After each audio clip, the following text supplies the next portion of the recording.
My dear Theo, The Letters of Vincent van Gogh, from 1874 to 1875, presented by Carl Olson, the artful painter.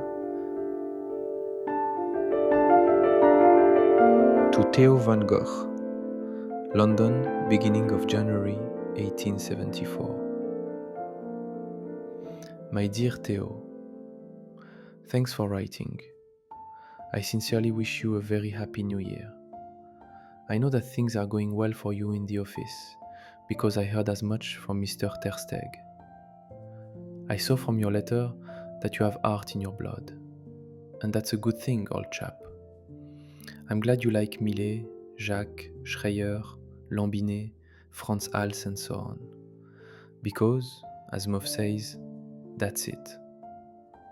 Yes, that painting by Millet, The Evening Angelus, that's it. That's rich, that's poetry. How I'd like to talk to you about art again, but now we can only write to each other about it often. Find things beautiful as much as you can. Most people find too little beautiful. I'm writing below a few names of painters whom I like very much indeed. Schaeffer, Delaroche, Hébert, Hamon.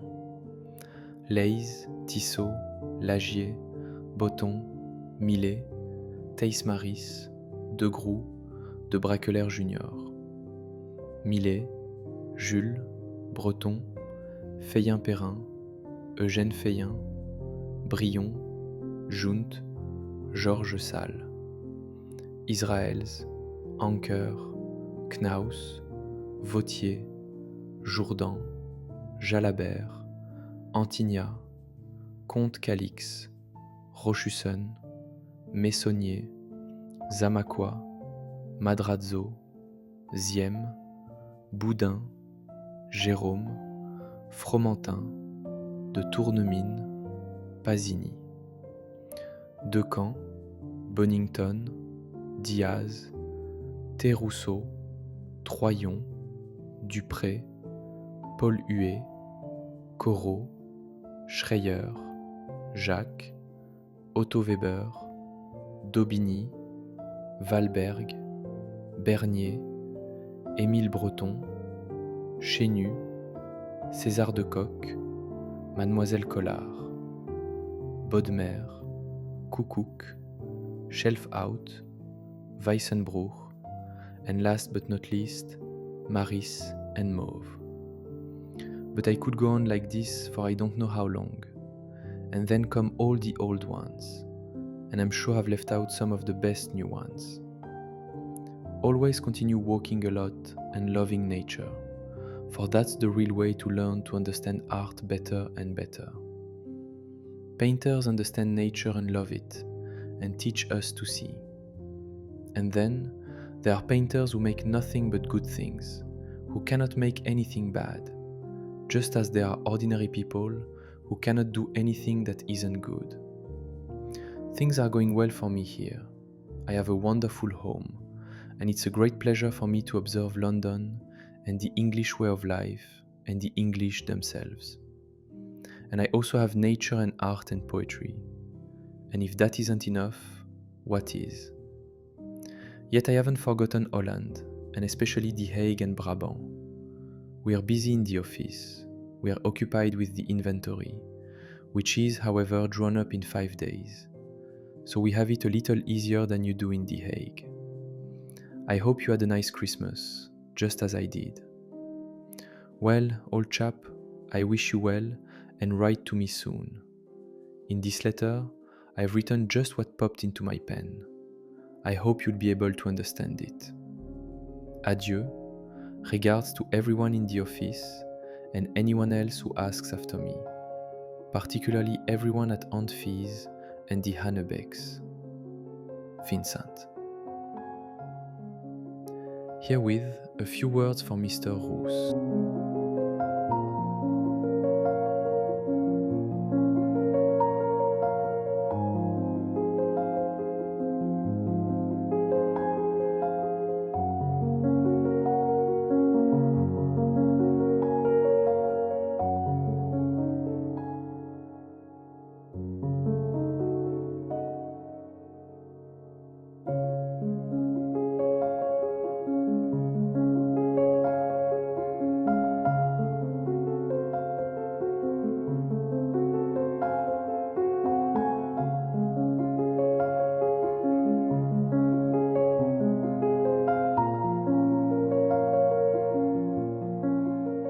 between 1874 and December 1876.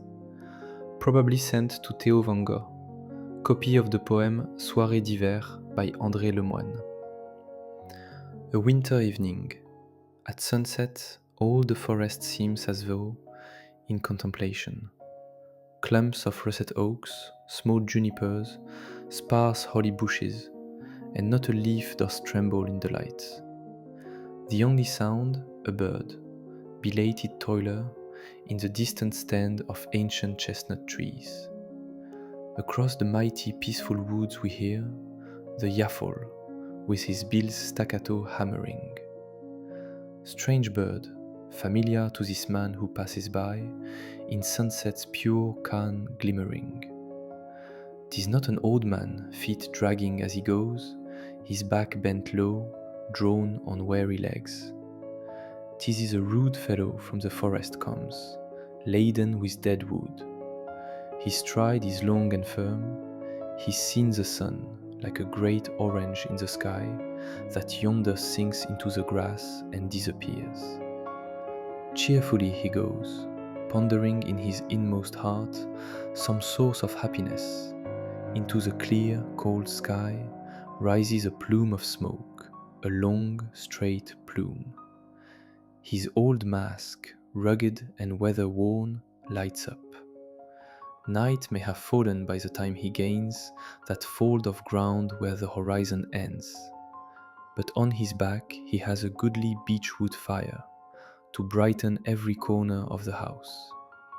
There, beneath a mossy roof, door and window closed, at bedtime his children with delight will open wide their eyes, dazzled by the flames, when off their small pink feet he takes the shoes.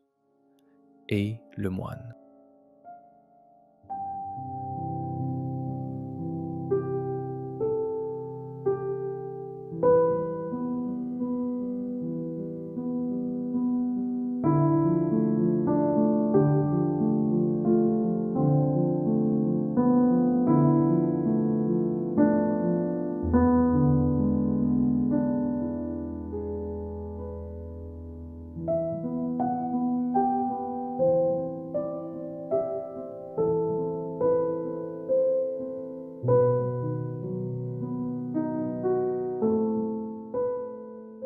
To Caroline van Stockholm Annebeek, London, Monday, 9th February 1874. My dear Caroline, I feel the need to write a few words to you. What happy days those were, when we were together. You must know that I haven't forgotten you, but writing doesn't come to me as easily as I'd like. I have a rich life here, having nothing, yet possessing all things. Sometimes I start to believe that I'm gradually beginning to turn into a true cosmopolitan, meaning not a Dutchman, Englishman, or Frenchman, but simply a man, with the world as my mother country, meaning that tiny spot in the world where we set down. But we aren't there yet, but I follow after, if that I may apprehend. And as our ideal, that which Mauve calls, that's it. Old girl, adieu. Yours truly, Vincent. A handshake for you and Willem, like old times, so that it hurts your fingers.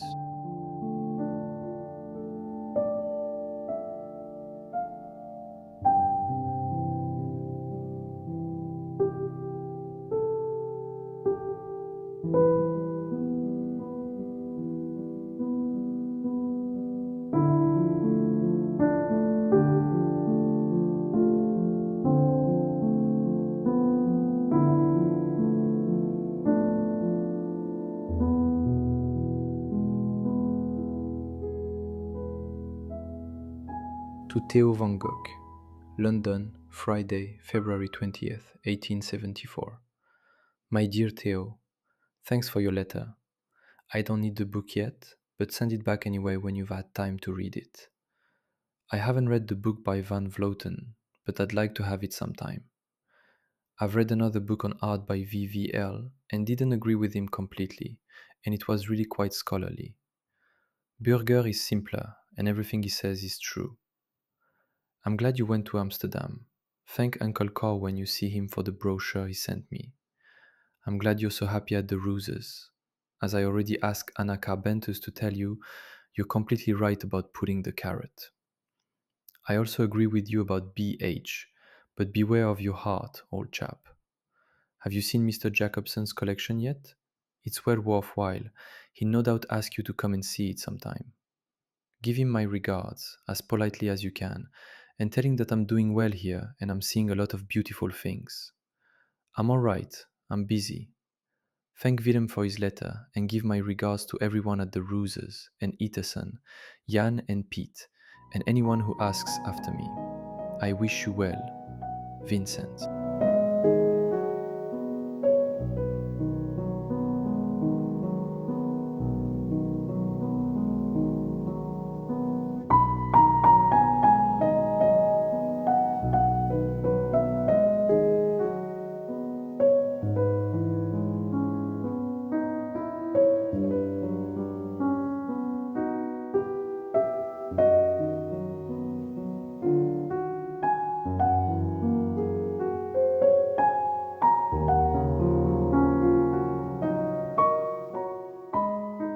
To Caroline en Willem van Stockholm-Hannebeek, London, Tuesday, March 3rd, 1874. Dear Caroline en Willem, my hearty congratulations. I imagine you will have been disappointed not to have heard from me sooner, but that's like me, and you surely know that I mean well. Now you must render good for evil, however, and write to me directly about how things are going. Now I have a piece of news for you. Our Anna will perhaps be coming here. You can imagine how wonderful that would be for me, but it's almost too good to be true. Well, we'll just have to wait and see. If she comes, it will probably be in May, and perhaps it could be arranged for me to come and fetch her. I'd like so much to get to know her better than I do, for in the last few years we've actually seen very little of each other, and we only half know each other. I wish you both the best. Many regards to everyone in the Poten, and if someone or other asks after me. Have you kept up your acquaintance with the Terstick family? Yours truly, Vincent.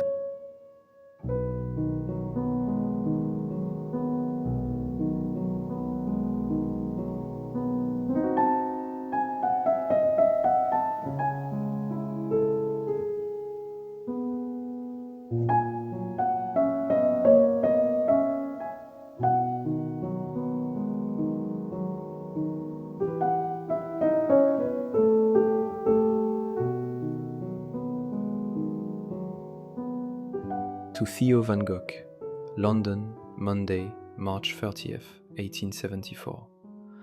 My dear Theo, in a letter from Pa and Ma, I got a guilder from you to buy a pair of cufflinks.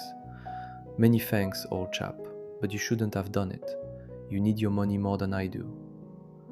Thanks for your letter of this morning. I was very glad to hear that Mauve is engaged to Jet Cie. That's wonderful. I'm glad that you're so well.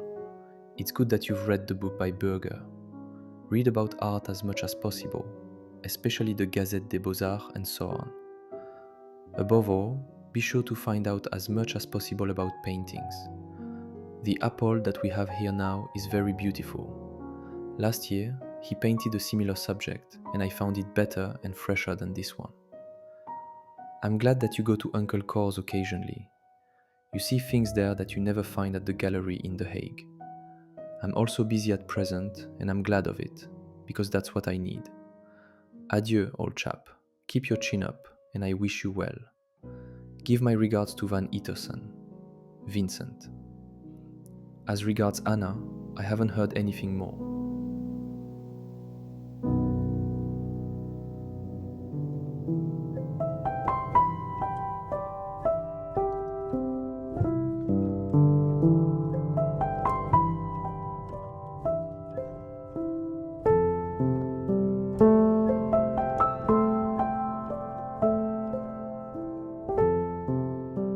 To Theo van Gogh, London, Thursday, 30 April 1874. My dear Theo, many happy returns of the day. Do write and don't look back, and things will turn out well. I was glad to get your last letter. I sent you a photo a couple of days ago. Young girl with a sword, Jacquet, because I thought you'd like to have it. Van Gogh's painting isn't very dirty. Between you and me, I didn't see it, but anyway, tell him I wrote that it wasn't very dirty. How are Mauve and Jet Carbentus? Write to me with news of them. It's good that you visit the Hanebeeks. If I come to Holland, I'll also come to The Hague for a day or two if possible, because The Hague is like a second home to me. I'll come and stay with you. I'd have liked to go on that walk to the Vink. I walk here as much as I can, but I'm very busy. It's absolutely beautiful here, even though it's in the city. There are lilacs and hawthorns and laburnums and so on, blossoming in all the gardens, and the chestnut trees are magnificent.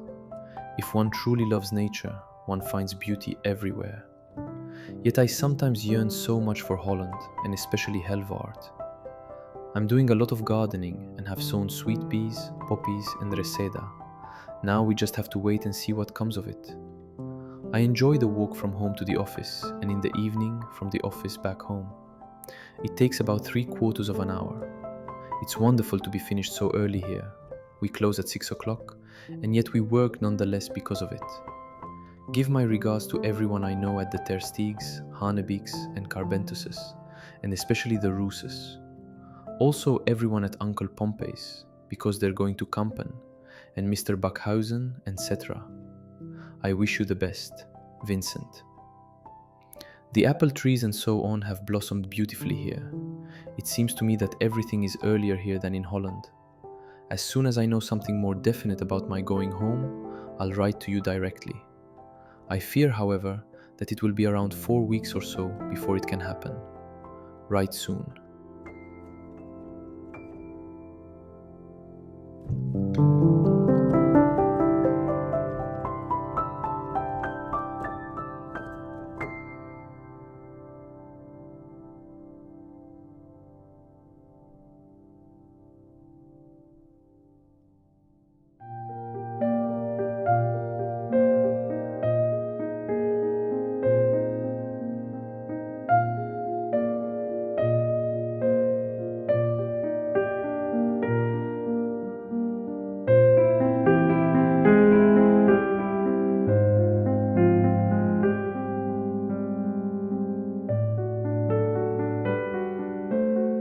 To Theo van Gogh, London, Tuesday, June 16th, 1874.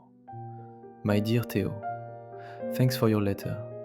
I think I'll be leaving here on Thursday, June 25th or Saturday, June 27th, if nothing unforeseen happens. I'm longing so much to see everyone and Holland. I'm also looking forward to having a good talk with you about art. Start thinking about any questions you might want to put to me. We have many beautiful things here, including a spirited painting by Jacquet and a beautiful Boldini. There are beautiful things at the Royal Academy this year. Among others, Tissot has 3 paintings. I've been drawing again recently, but it was nothing special. I was glad to see in your letter that you visit the Hanebeeks.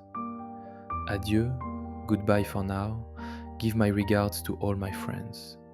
Ever, your brother, Vincent. I'm glad you like César de Cock so much. He's one of the few painters to have understood our Brabant intimately enough. I don't know whether I told you that I met him last year in Paris.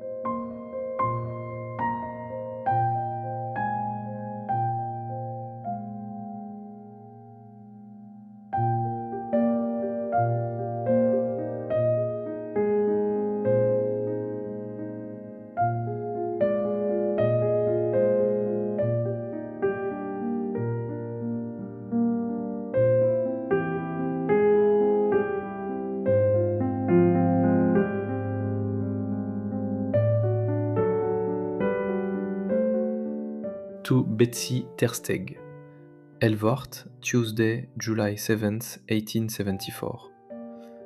Dearest Betsy, I had wanted to fill this little book with drawings for you, but Theo is leaving today, so I don't have any more time. You'll just have to have it the way it is, and when I come back next year, I'll make a new one. Next Monday, I'm going back to London with my sister, Anna, to the house I've drawn for you, and then I'll be traveling on the little steamboat that I've drawn here. Well, Betsy, adieu until next year. Vincent.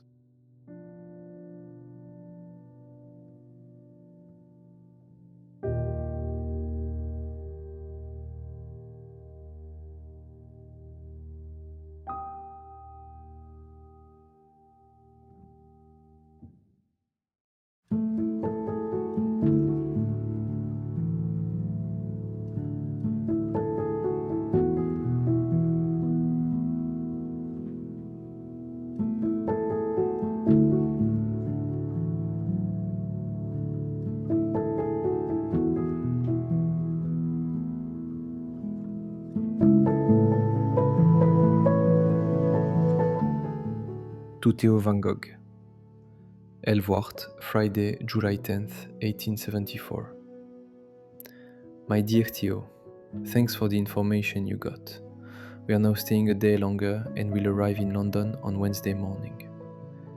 I gave you the photo in the Forbes catalogue here already, because I thought it would interest you, being the Scheldt and therefore Belgium. It's of a painting by Captain. It's not so very beautiful, but at least it's original. I'll write to you soon from London. I wish you well, Vincent.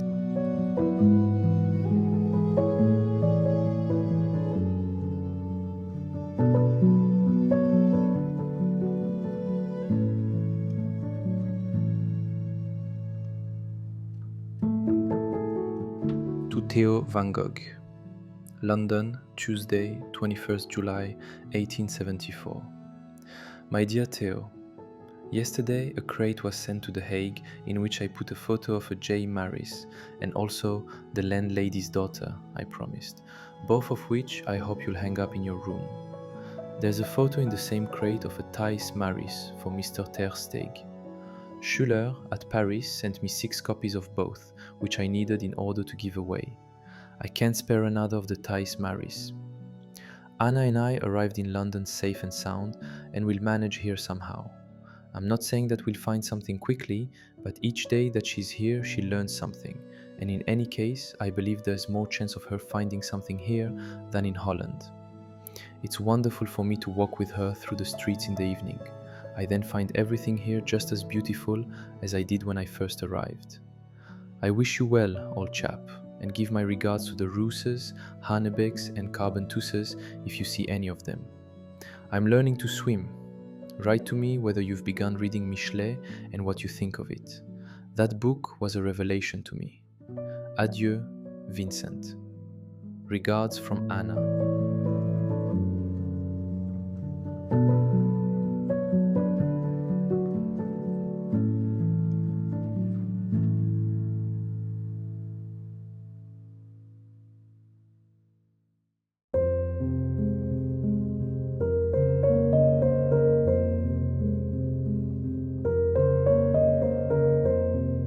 To Theo van Gogh. London, Friday, 31st of July, 1874. My dear Theo, I'm glad you've been reading Michelet and that you really understand it. A book like that at least teaches one to see that there's a lot more to love than people usually think. That book was a revelation and immediately a gospel to me. There is no such thing as an old woman. This isn't to say that there are no old women, but that a woman doesn't grow old as long as she loves and is loved.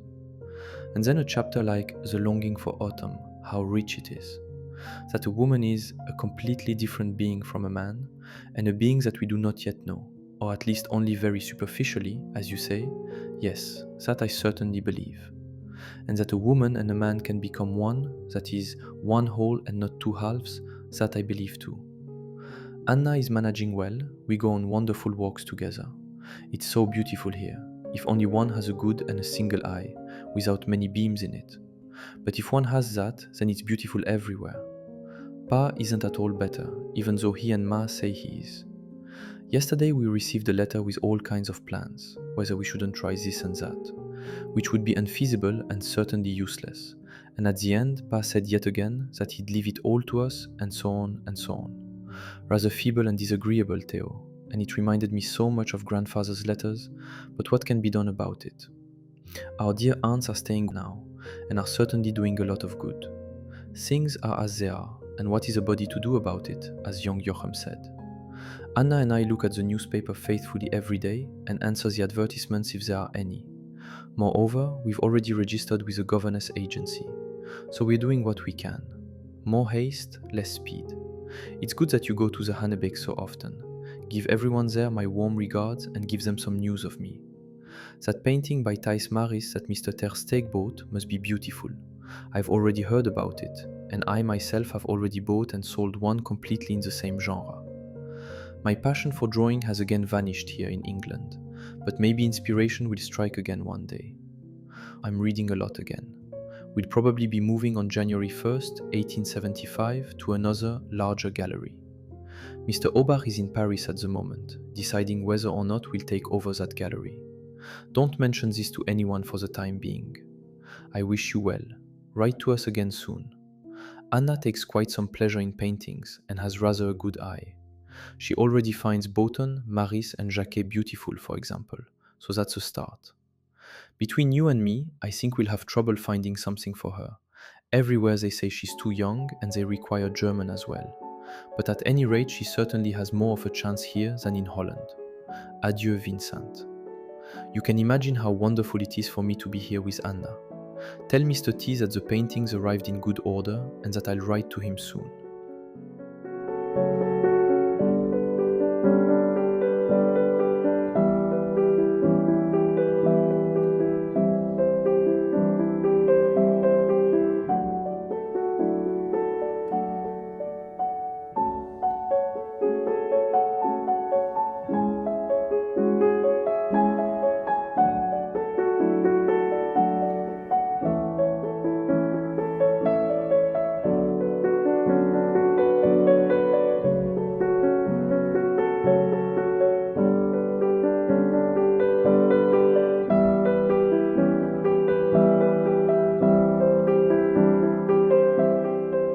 To Theo van Gogh, London, Monday, 10th of August, 1874. My dear Theo, ye judge after the flesh, I judge no man. He that is without sin among you, let him first cast a stone at her. So stick to your own ideas, and if you doubt the goodness of them, test them against those of him who dared to say, I am the truth, or against those of some humane person, such as Michelet. Purity of soul and impurity of body can go together. You know the Margaret at the Fountain by Ari Scheffer. Is there a purer being than that girl, who loved so much? Lays is not an imitator, but a kindred spirit, is a true saying that touched me as well. One could say the same of some of Tissot's paintings, of his Walk in the Snow, Walk on the Ramparts, Margaret in Church, and so on. What is the subject of Feigel's Lays? Buy Alphonse Carr's Voyage autour de mon jardin, with the money I gave you. Be sure to do it, I want you to read it. Anna and I take a walk every evening. It's already the beginning of autumn, and that makes nature even more serious and intimate. We're going to move, and we'll live in a house completely overgrown with ivy. We'll write to you again soon from there. Regards to everyone who asks after me. Vincent.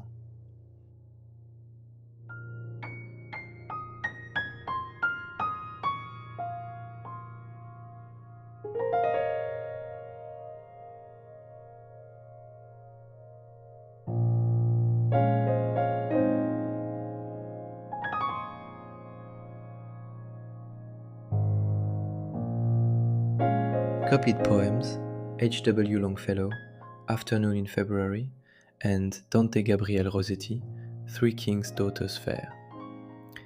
Probably between December 1874 and March 1876. Afternoon in February. The day is ending, the night descending. The marsh is frozen, the river dead. Through clouds like ashes, the red sun flashes on village windows that glimmer red. And through the meadows, like fearful shadows, slowly passes a funeral train. Longfellow. 3 kings' daughters fair, fly away, my heart, away. Sweet apple blossoms bloom, so sweet, so sweet. Ah, says the eldest one, fly away, my heart, away. The days began so sweet, so sweet. Ah, says the second one, fly away, my heart, away. Far off I hear the drum, so sweet. Ah, says the youngest one, fly away, my heart, away. 'Tis my true love, my own, so sweet.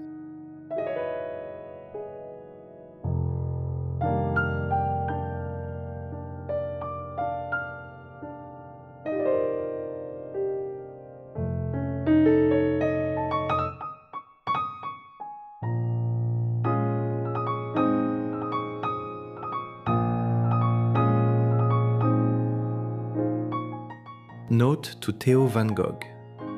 Probably between 1875 and 1878. Freely ye have received, freely give.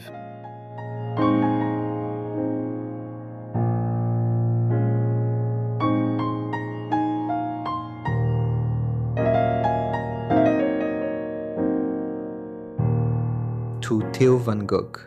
London, between Monday the 4th of January and Friday the 5th of March, 1875.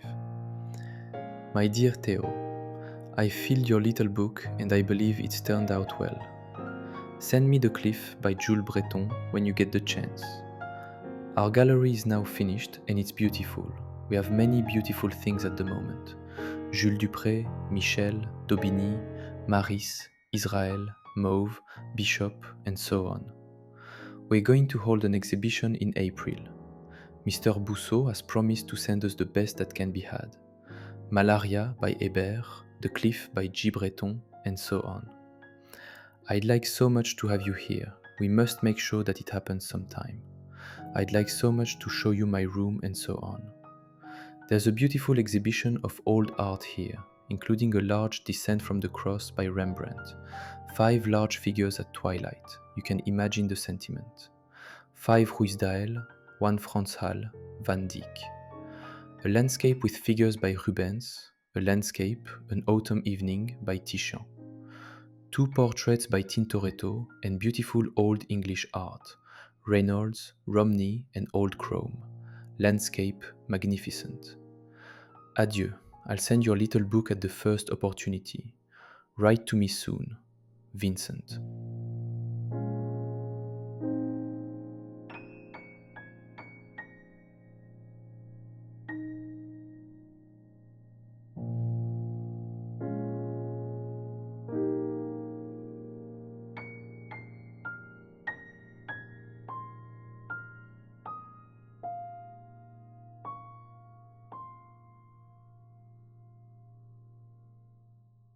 To Theo van Gogh. London, Saturday, the 6th of March, 1875. Letterhead, Strand, London. My dear Theo, bravo Theo. You well understood that girl in Adam Bede. That landscape, in which a dull yellow sandy road leads over the hill to the village, with mud or whitewashed huts with green, moss-covered roofs, and here and there a black fawn, on either side brown heather and bunt and a grey sky, with a narrow white strip above the horizon, is by Michel. Except that the atmosphere is purer and nobler than in Michel. Today I'm enclosing that little book for you in the crate to be sent. Also Jesus by Renan and Jeanne d'Arc by Michelet, and also a portrait of Corot from the London News, which I also have hanging in my room. I don't believe there's any chance that you'll be transferred to the London branch for the time being. Don't feel bad because you're not finding things difficult. I have it easy too. I believe that life is quite long, and the time when another shall gird thee and carry thee whither thou wouldest not will come of its own accord. Adieu, give my regards to everyone I know. With a handshake, Vincent.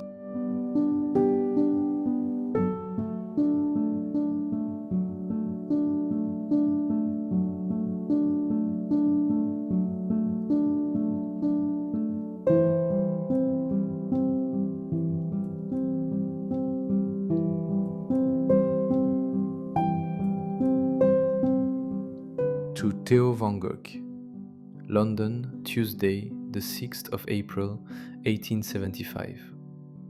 Letterhead, Strand, London. My dear Theo, thanks for your letter. Didn't I copy out Meeresstille by Heine in your little book? Some time ago, I saw a painting by Thijs Maris that reminded me of it. An old Dutch town with rows of brownish red houses with step gables and tall flights of steps, grey roofs and white or yellow doors, window frames and cornices, canals with ships and a large white drawbridge, a barge with a man at the tiller going under it. The little house of the bridge keeper, whom one sees through the window, sitting in his office. Some distance away, a stone bridge over the canal, with people and a cart with white horses crossing it. And everywhere, movement. A porter with his wheelbarrow, a man leaning against the railing, gazing into the water, women in black with white caps. The foreground, a quay with paving stones and a black railing. In the distance, a tower rises above the houses. A greyish-white sky over everything. It's a small painting, upright. The subject is nearly the same as the large J. Maris Amsterdam, which you perhaps know, only this is talent and the other is genius. I've again copied out one or two things for you, which I'll send when I get the chance. Think of The Cliff, and whether you know of anything else. That Victor Hugo piece is beautiful. Adieu. Give my regards to Pa if you see him. Vincent.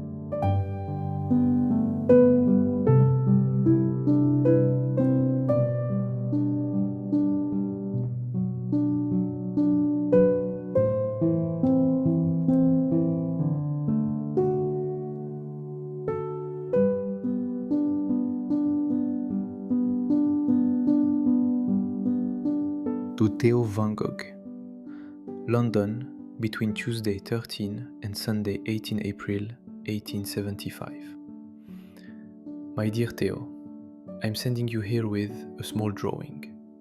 I made it last Sunday, the morning a daughter, 13 years old, of my landlady died. It's a view of Streatham Common, a large, grass-covered area with oak trees and broom. It had rained in the night, and the ground was soggy here and there, and the young spring grass fresh and green. As you see, it's scribbled on the title page of the Poésie d'Edmond Roche. There are beautiful ones among them, serious and sad, including one that begins and ends. Sad and alone, I climb the sad, bare dune, where the sea keens its ceaseless moaning plaint. The dune where dies the wide unfurling wave, drab path that winds and winds upon itself again. And another, Calais. How I love to see you once again, O my native town, dear sea nymph seated at the water's edge. I love the soaring spire of your bell tower, lovely in its boldness and its elegance, its fretted cupola through which we see the sky. You'll probably be curious about what goes with the etching by Corot, and so I've copied that out as well. The pond to Corot. We watched the pond, its water leaden, drear, form crease upon crease slowly in the breeze, and the mud enfolding in a softened line the prow and black sides of a boat aground. The wood's high crown, leaf by fallen leaf, lay strewn upon the ground. The sky was filled with mist. We two, in whispers, almost furtively, were sadly saying, "Summer's past, these slopes have lost their accustomed grace. No more green foliage, no more golden light, trembling in the trembling water, or touching tops with gold. This idol may yet come before our eyes again, if you would have it so. Are you not the master, who recreated it after its first creator's hand?" Ville d'Avray. Warm regards, and I wish you the best. Adieu, Vincent.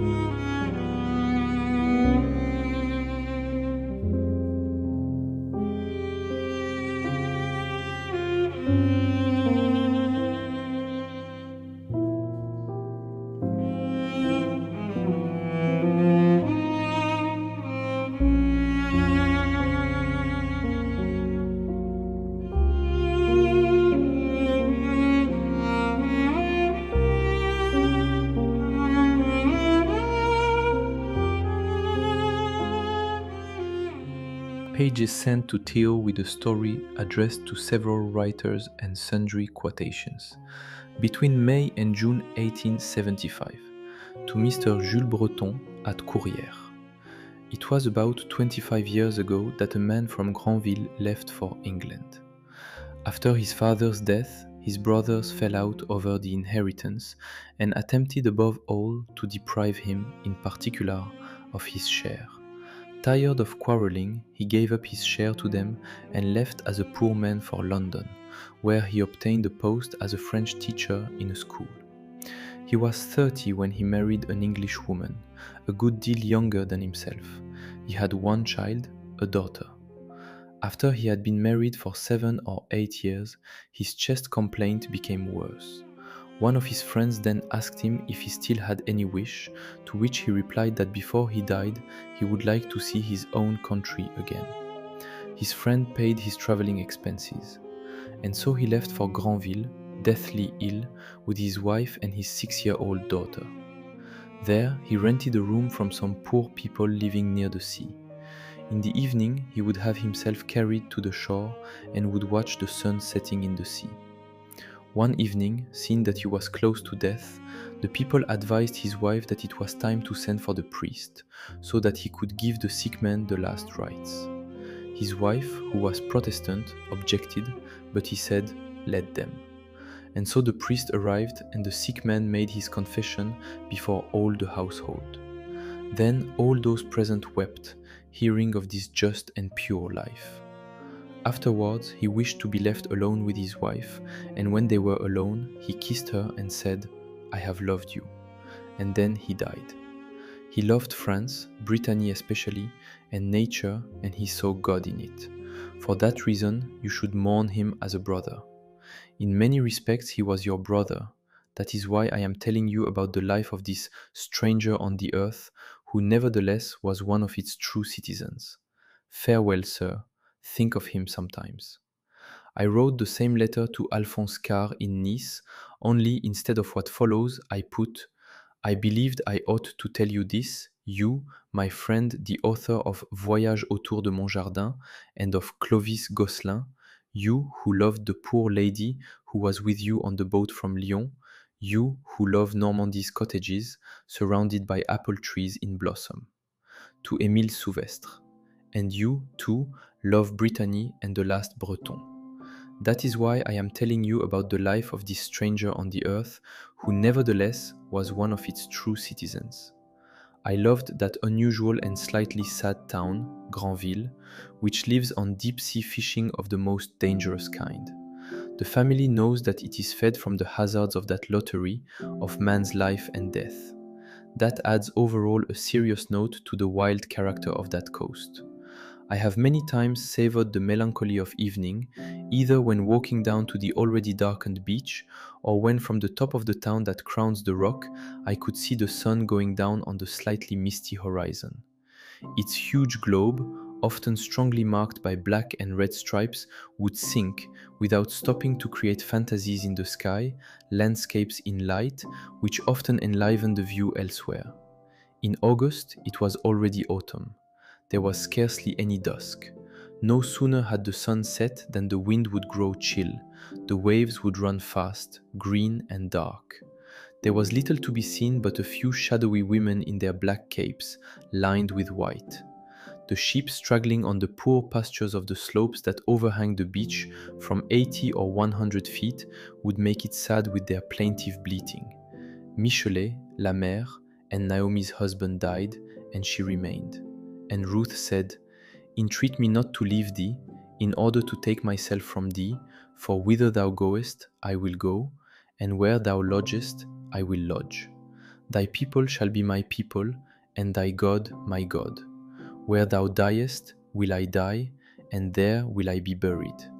May the Lord grant that nothing but death part thee from me." So they too went until they came to Bethlehem. And all the city was moved about them, and they said, "Is not Naomi here?" And she replied unto them, "Call me not Naomi, call me Mara, for the Almighty hath dealt very bitterly with me. I went out full of good things, and the Lord hath brought me back empty. Why then call ye me Naomi, since the Lord hath brought me low, and the Almighty hath afflicted me? How pure her features! Something sour, yet charming, played about her untamed lip. She was indeed the daughter of the shore, strong, as if tempered by the exhalations of the sea. Jules Breton.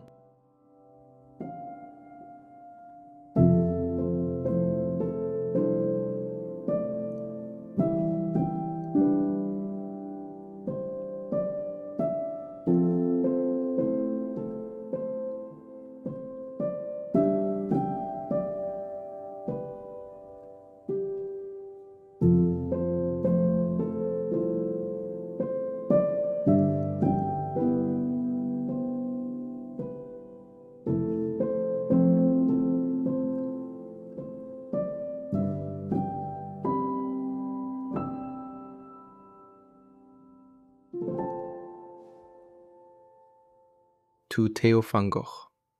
London, Saturday, the 8th of May, 1875. My dear Theo, thanks for your last letter. How is the patient? I'd already heard from Pa that she was ill, but I didn't know that it was as bad as you said. Write to me about this soon, if you will.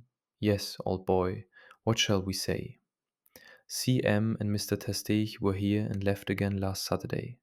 In my opinion, they went a little too often to the Crystal Palace and other places that didn't concern them. It seems to me they could also have come and seen where I lived. You ask about Anna, but we'll discuss that another time. I hope and believe that I'm not what many think me to be at present. We'll see, we have to give it time. People will probably say the same about you in a couple of years, at least if you continue to be what you are, my brother in two senses of the word. Regards, and my regards to the patient. With a handshake, Vincent. To act on the world, one must die to oneself. The people that makes itself the missionary of a religious thought has no other country henceforth than that thought. Man is not placed on the earth merely to be happy, nor is he placed here merely to be honest. He is here to accomplish great things through society, to arrive at nobleness, and to outgrow the vulgarity in which the existence of almost all individuals drags on. Renan.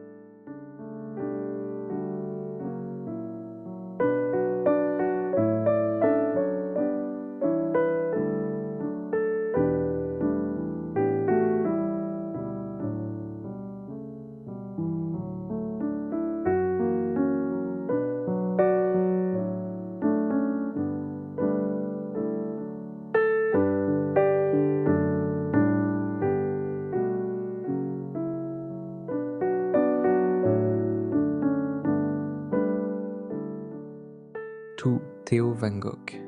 Paris, Monday, 31st of May, 1875. Letterhead, Goupil, Paris. My dear Theo, thanks for your letter of this morning. Yesterday I saw the Corot exhibition. It included a painting of the Mount of Olives. I'm glad he painted that. On the right, a group of olive trees, dark against the darkening blue sky. In the background, hills covered with shrubs and a couple of tall trees, above them the evening star. There are 3 Corot at the Salon, very beautiful. The most beautiful one, painted shortly before his death, Women Cutting Wood, will probably appear as a woodcut in l'Illustration or Le Monde Illustré. I've also seen the Louvre and the Luxembourg, as you can imagine. The Ruisdaels in the Louvre are magnificent, especially the bush, the breakwater, and the ray of sunlight. I wish you could see the small Rembrandts there, the supper at Emmaus, and 2 pendants, the philosophers. I recently saw Jules Breton with his wife and 2 daughters.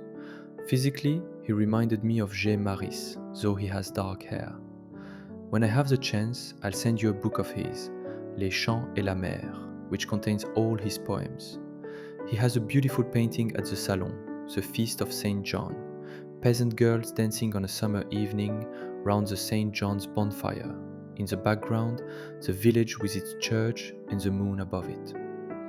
Dance, young maidens, dance as you sing your songs of love. Tomorrow, at break of day, you'll go, hastening to ply your sickles. There are now 3 paintings by him in the Luxembourg: Processions Through a Cornfield, Women Gleaning, and Alone. Adieu, Vincent.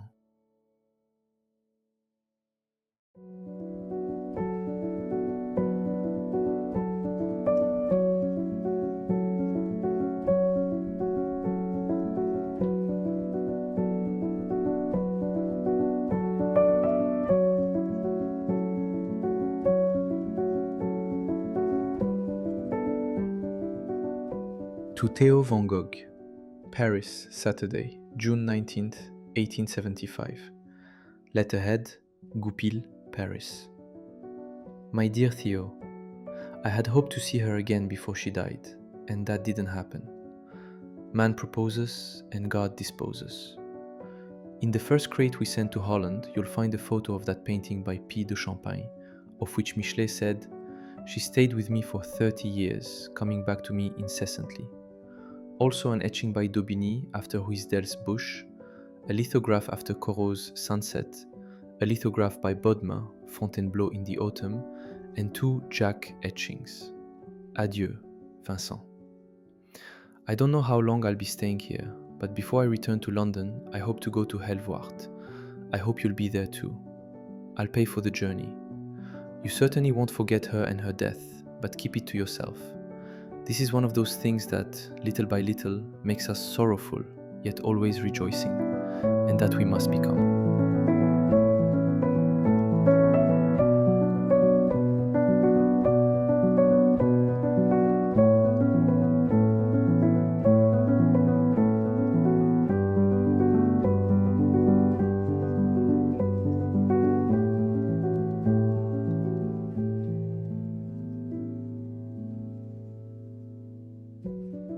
To Theo van Gogh, Paris, Tuesday, June 29th, 1875. Letterhead, Goupil, Paris. Paris, June 29th, 1875. My dear Theo, I'd rather that you were out of The Hague. Don't you sometimes long for that as well? Write and tell me, yes or no. I'm staying here for the time being, and will probably not go to Holland before the autumn. In the first crate going to The Hague, you'll find a package for Helvoort. Please send it on after looking at what's inside. There are a few lithographs and so on, which I'd like to see in past study with the funeral in the cornfield by Van der Matten. Anker's painting of An Old Huguenot, a photo of which is in the package in question, I sold to Uncle Vincent, who was here a couple of days ago. He also bought a beautiful painting by Jacques, Horses Pulling a Plough in the Rain. There was a sale here of drawings by Millet. I don't know whether I've already written to you about it. When I entered the room in Hôtel Drouot, where they were exhibited, I felt something akin to "Put off thy shoes from off thy feet, for the place whereon thou standest is holy ground." You know that Millet lived in Gréville. Well, I don't know whether it was Gréville or Granville, where the man I once told you about died. At any rate, I looked at Millet's drawings of the cliffs at Gréville with redoubled attention. A painting of his, The Church of Gréville, is now in the Luxembourg. Adieu, Vincent.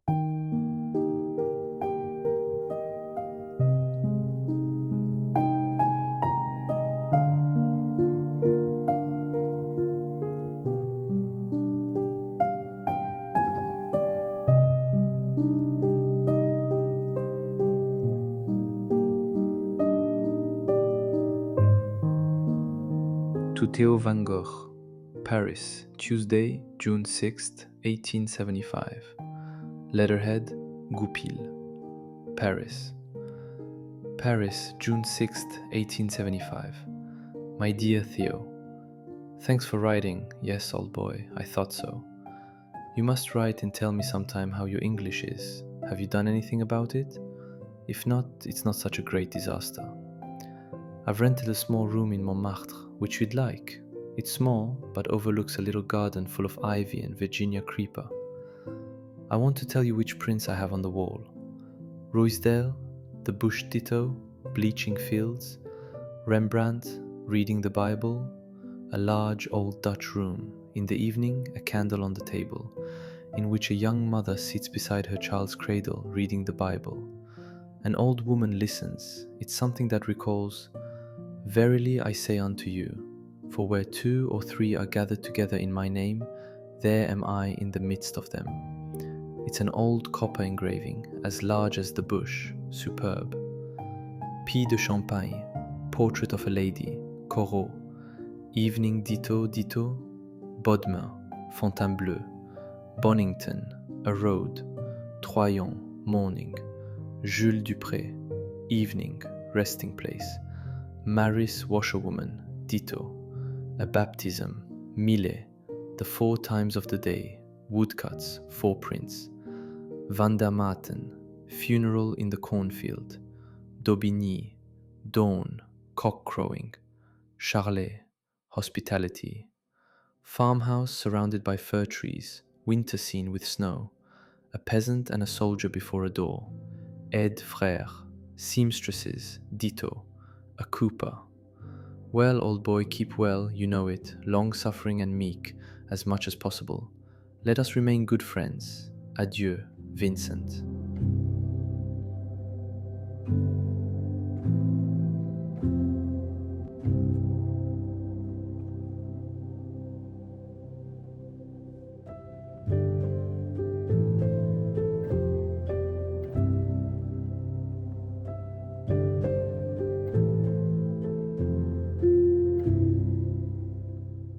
To Theo van Gogh, Paris, Thursday, 15th of July, 1875.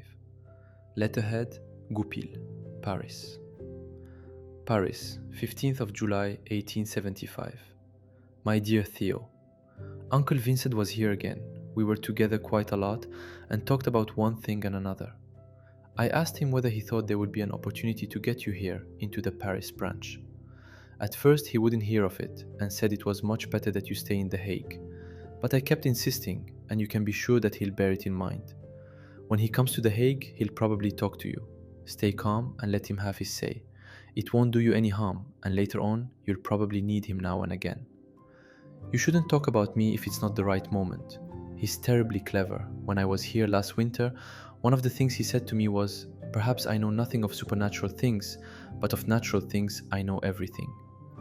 I'm not sure whether those were his exact words, but that was the gist of it. I also want to tell you that one of his favorite paintings is Lost Illusions by Glare. Sainte-Beuve said, "There is in most men a poet who died young, whom the man survived." And Musset, "Know that in us there is often a sleeping poet, ever young and alive." I believe that the former is true of Uncle Vincent. So you know who it is you're dealing with, and so be warned. Don't hesitate to ask him openly to have you sent here or to London. I thank you for your letter of this morning and for the verse by Ruckert. Do you have his poems? I'd like to know more of them.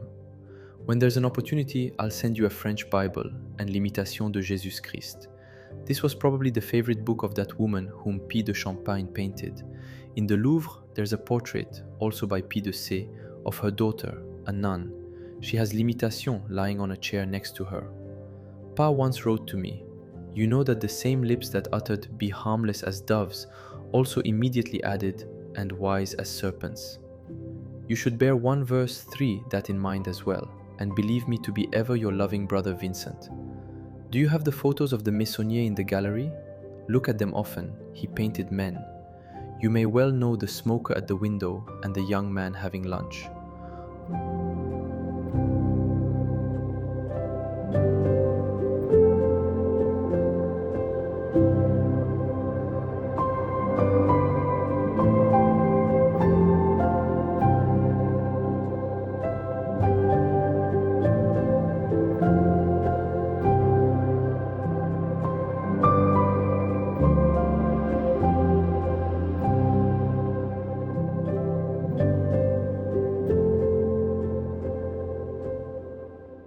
To Theo van Gogh, Paris, Saturday, 24th of July, 1875.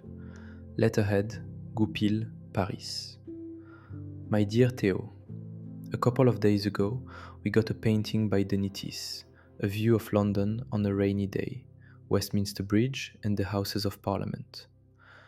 I crossed Westminster Bridge every morning and evening and know what it looks like when the sun's setting behind Westminster Abbey and the Houses of Parliament, and what it's like early in the morning and in the winter with snow and fog.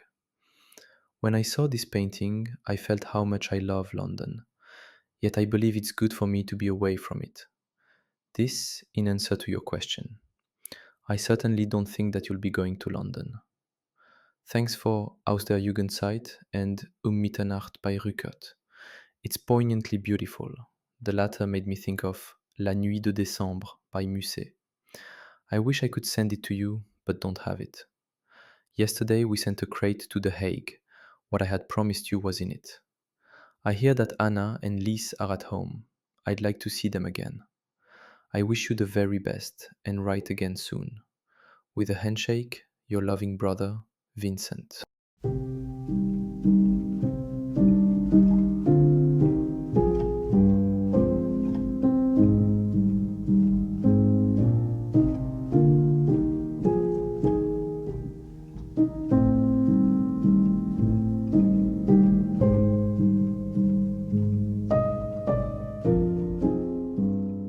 To Theo van Gogh.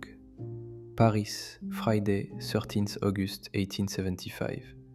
Letterhead, Goupil, Paris. My dear Theo, I had wanted to write to you earlier. I'm glad that Pa has accepted the call to Eten.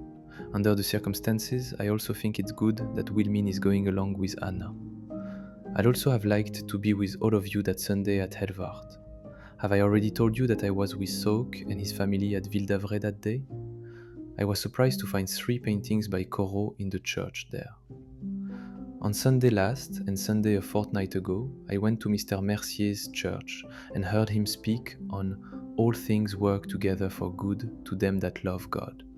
In Dutch it says, for those who love God, all things will work together for good. And on, he created man in his own image. It was glorious and grand.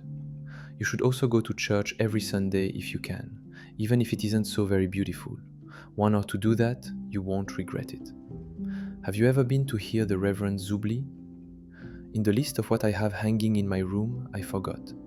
N. Maes, the Nativity, Hamon, If I Were Somber Winter, Editor, Frère, The Seamstresses Ditto, A Cooper, Français, Last Fine Day, Rue Perret, The Imitation of Jesus Christ, Bosboom, Cantabimus, and Psalemus. I'm doing my best to find another engraving of Rembrandt reading the Bible for you. Perhaps I'll be sending it to you in the first crate of paintings. Have I sent you a lithograph of Troyon, Morning Effect? Français, Last Fine Days? If not, write and tell me. I have 2 of each. And now I wish you well, do right and don't look back, as much as you can, and believe me ever, your loving brother, Vincent. Please give my regards to Mr. and Mrs. Ter Steeg and Mauve. Also my regards to the Van Stockums, Hannebeeks, Aunt Fie, Roses, and so on. What do you think about our Anna?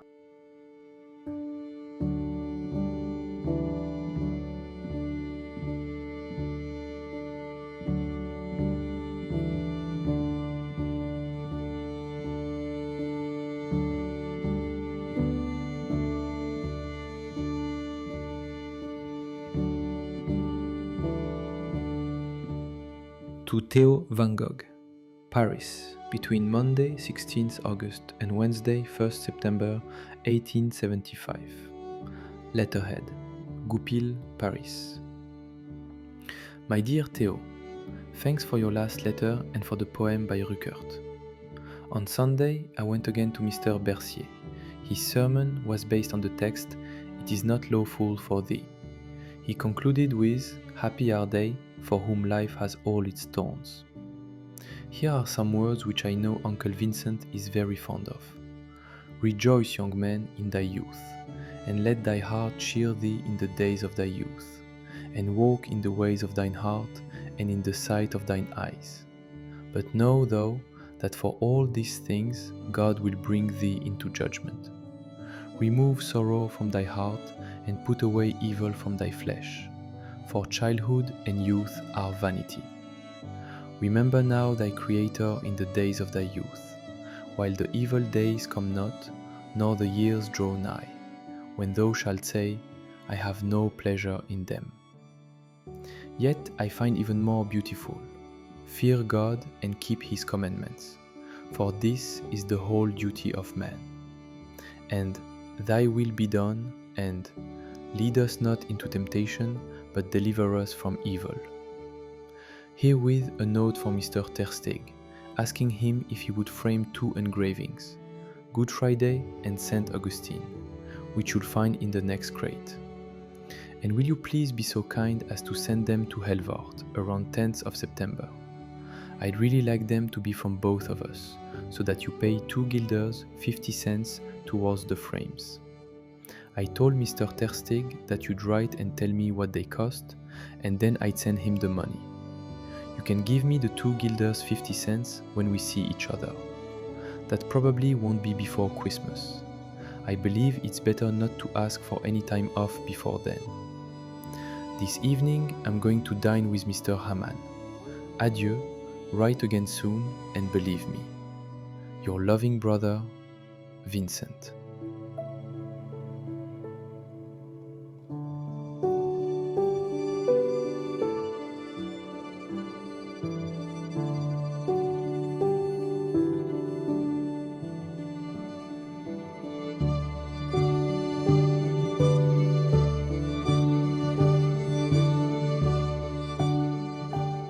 Note to Theo van Gogh, Paris, probably September or October 1875. You are eating well, aren't you? Be sure and eat as much bread as you like. Good night. I have to go and polish my boots for tomorrow.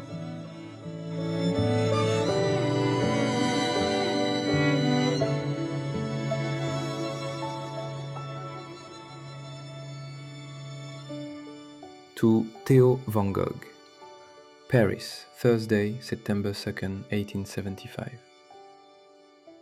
Letterhead, Goupil, Paris. My dear Theo, this morning I heard from Pa and from you the news of Uncle Jan's death. Such things make us say, O Lord, join us intimately to one another, and let our love for Thee make that bond ever stronger. And fear God and keep His commandments, for this is the whole duty of man. In the first crate of paintings going to Holland, you'll find a few lithographs, and that engraving after Rembrandt.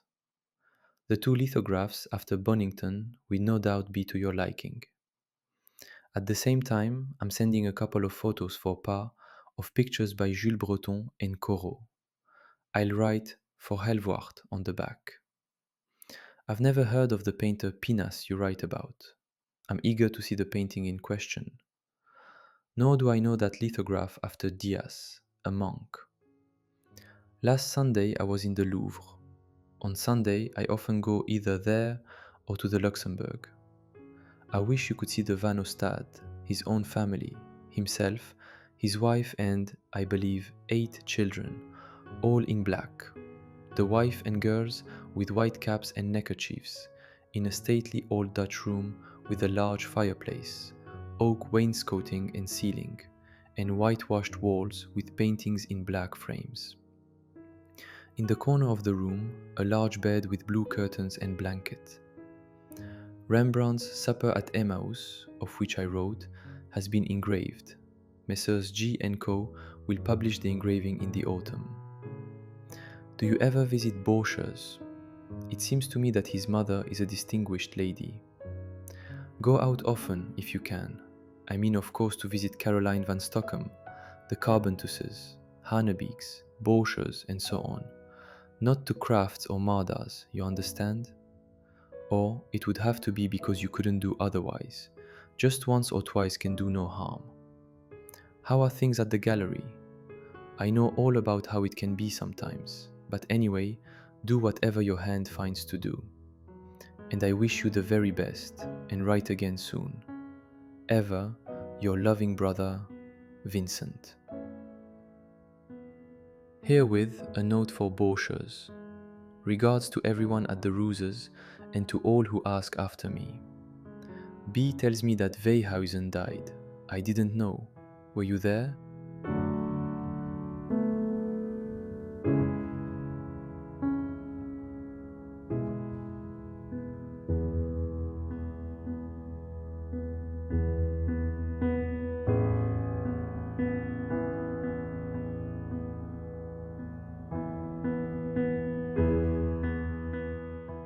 To Egbert Borchers, Paris, Thursday, September 2nd, 1875. My dear Borchers, thanks for your letter, which I received this morning and which gave me pleasure. I hope to come to Holland at Christmas and, if I can, immediately to The Hague, and we must then make sure not to miss each other. I'm glad that you still have a passion for reading. That's always good, at least such books as you read. I still keep it up too. An employee in our office who has gone on holiday to Holland has just promised to bring me a copy of Motley, Geschiedenis der 17 Provinciën. As you know, I'm now in Paris, so I've wandered rather a lot since we saw each other on my last day in The Hague, and it seems to me that it was a great deal longer than 2 years ago. Warm regards. Give my regards to your mother and sisters as well, and believe me, ever yours, V. W. van Gogh.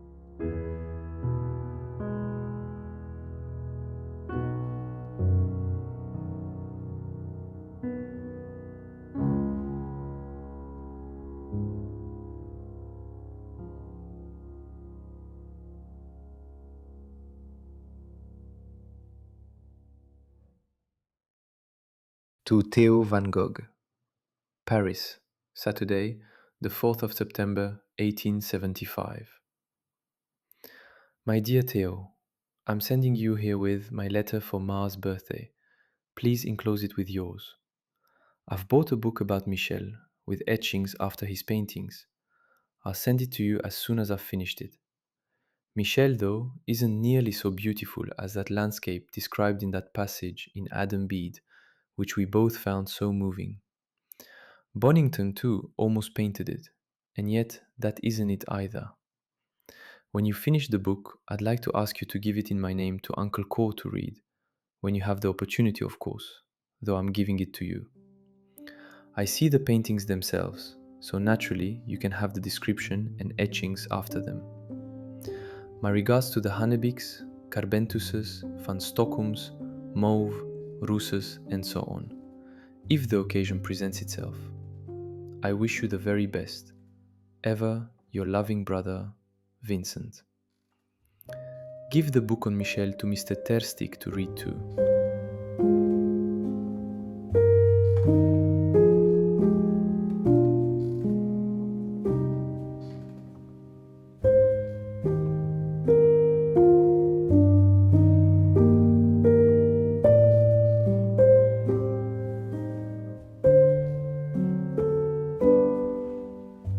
Theo van Gogh to Vincent van Gogh, The Hague, Tuesday, 7th of September, 1875. My dear Vincent, Weyhuizen died last spring. I thought you knew. He died very suddenly after being ill for a couple of days. He died in hospital without anyone with him. I very much regretted not being with him. I had been with him a lot before then.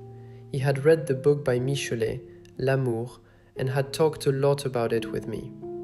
He thought it so beautiful, and he loved nature so much, and sought in it a quiet melancholy. Last Sunday, I heard a beautiful sermon. Jesus wept. I thank you for the lithographs and the book by Michel that you've promised me. I'm eager to see them. I gave your letter to Borcher. They look like good people. I hope to go there more often. Today, we received the Nouveauté, which included the print after Rembrandt. It looks beautiful. The figure of Jesus, in particular, is beautiful, and the whole is noble. Adieu, I wish you well. Your loving, Theo. The frames for the engravings for Ma's birthday cost 4 guilders apiece.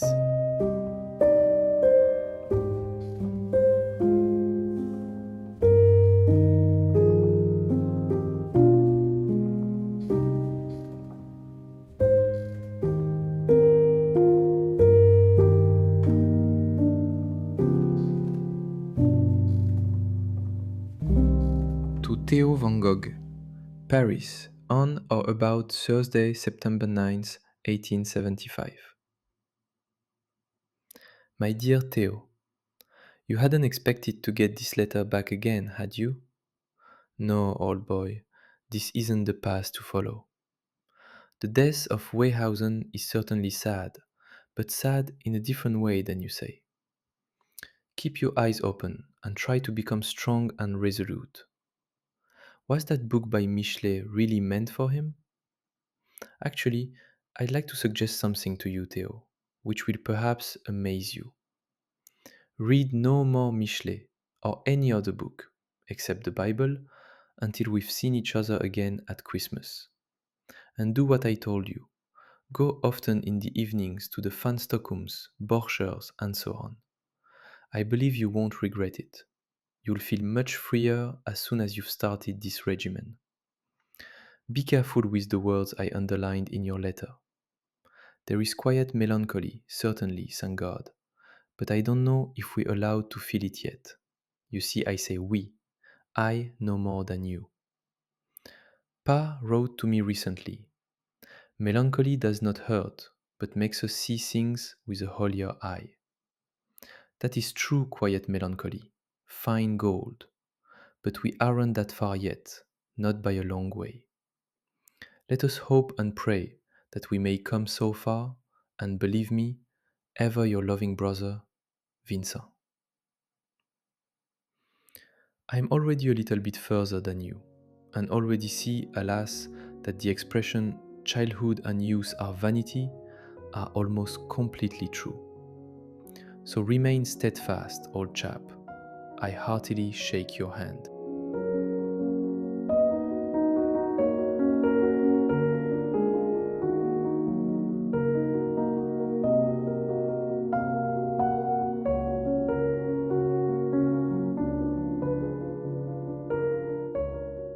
To Theo van Gogh.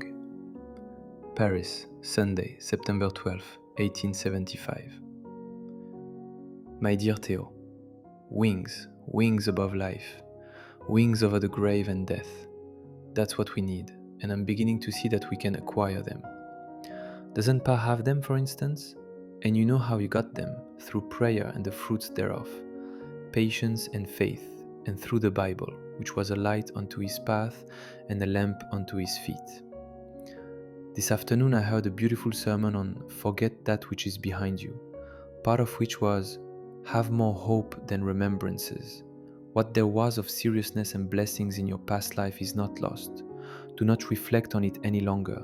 You will find it elsewhere, but keep moving forward. All things are become new in Jesus Christ. Keep your chin up and believe me, your loving brother, Vincent. If it's indeed true that childhood and youth are vanity, always bearing in mind what's written above and remembering that although one has to start anew later, a well-spent youth is worth a fortune, shouldn't it then be our ambition and hope to become men like Pa and others? Let us both hope and pray for this. My regards to everyone who asks after me. You know the etching by Rembrandt, Burgomaster 6 standing in front of the window, reading? I know that Uncle Vincent and Cor like it very much, and I sometimes think that they must have looked like that when they were younger. You also know the portrait of Six when he was older. I believe there's an engraving of it in your shop. That life of his must have been a fine and serious life.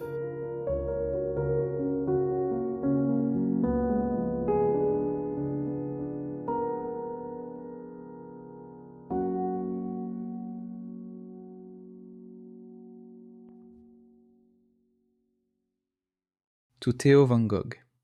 Paris, Monday, 13th September, 1875. Letterhead, Goupil, Paris.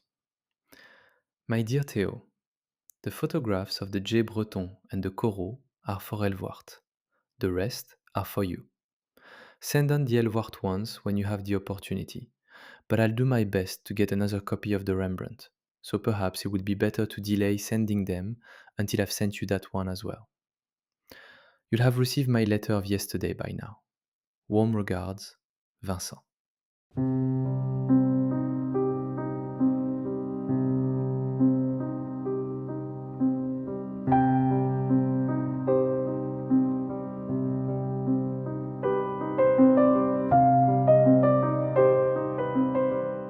To Theo van Gogh, Paris, Friday, September 17th, 1875. My dear Theo, feeling, even a fine feeling, for the beauties of nature isn't the same as religious feeling, although I believe that the two are closely connected. The same is true of a feeling for art. Don't give in to that too much either. Hold fast, especially to your love for the firm and for your work and to respect for Mr. Ter Steeg. Later on you'll see, better than now, that he deserves it. You don't have to take it to extremes though. Nearly everyone has a feeling for nature, some more than others, but there are few who feel that God is a spirit, and they that worship him must worship him in spirit and in truth. Pa is one of the few, Ma too, and also Uncle Vincent, I believe. You know that it is written, the world passes away and all its glory, and that on the other hand, there are also the words, that part which shall not be taken away, about a well of living water springing up into everlasting life. Let us also pray that we may become rich in God. But don't think too deeply about these things, which will become clearer to you of themselves with time, and just do what I've advised you to do. Let us ask for our part in life, that we may become the poor in the kingdom of God, God's servants. We haven't achieved this yet, however, for often there are beams in our eye of which we ourselves are unaware. Let us ask that our eye may become single, for then we shall be completely single. My regards to the roses, and if anyone should ask after me, and believe me ever, your loving brother, Vincent.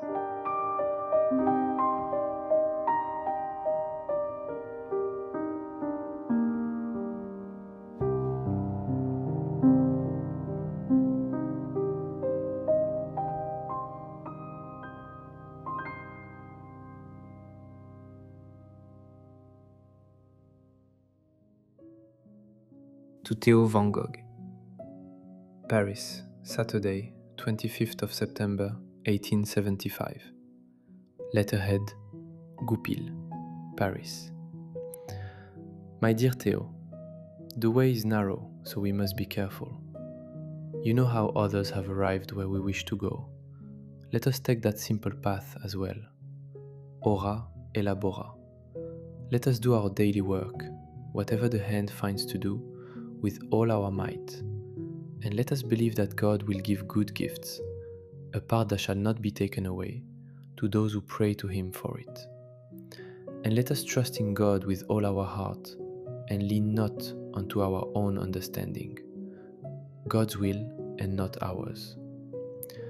Therefore, if any man be in Christ, he is a new creature. All things are passed away, behold, all things are become new. 2 Corinthians 5:18. I'm going to get rid of all my books by Michelet and so on and so on. You should too. How I'm longing for Christmas. But let's be patient. That time will come soon enough. Keep well, old chap, and give my regards to all my acquaintances. And believe me, your loving brother, Vincent. I'll send the money for the frames as soon as possible. When I write to Mr. Ter Steeg, I'll tell him that I don't have much money at the moment, because I've asked our cashier to keep back part of my monthly wages, as I'll be needing a good deal of money around Christmas for my trip and so on.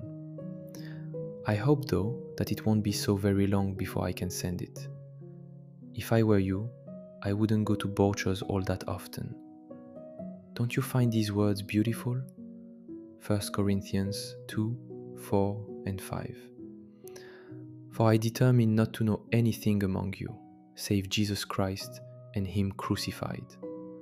And my speech and my preaching was not with enticing words of men's wisdom, that your faith should not stand in the wisdom of men, but in the power of God.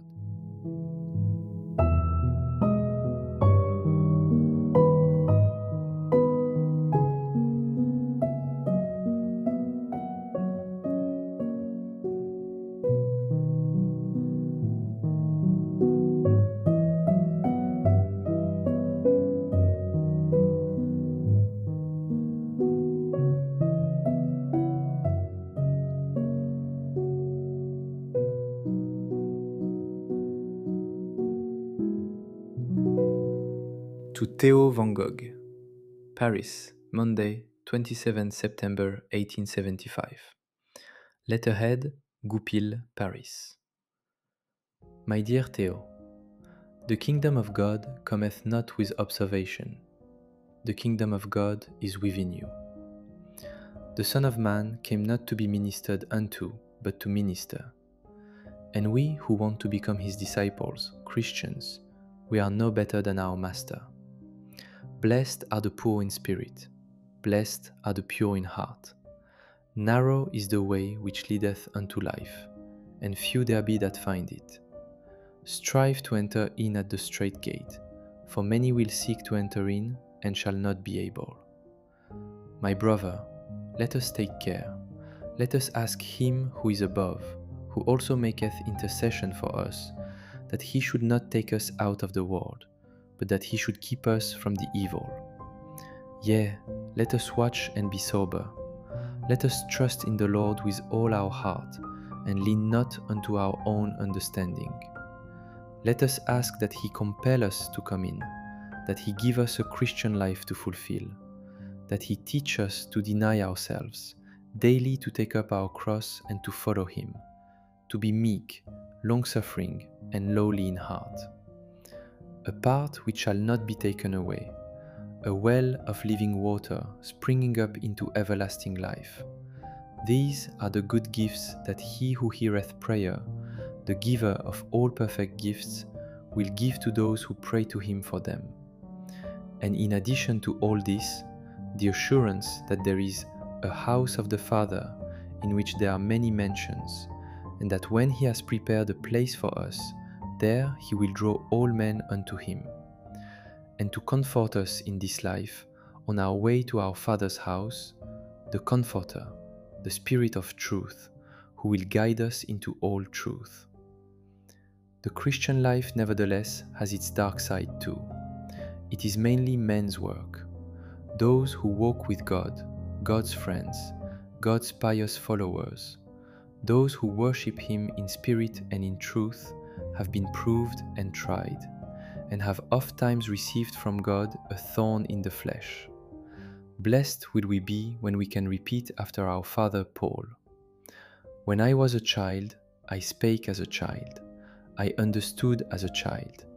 But now that I have become a man, I put away childish things, and I became, and God made me, sorrowful, yet always rejoicing.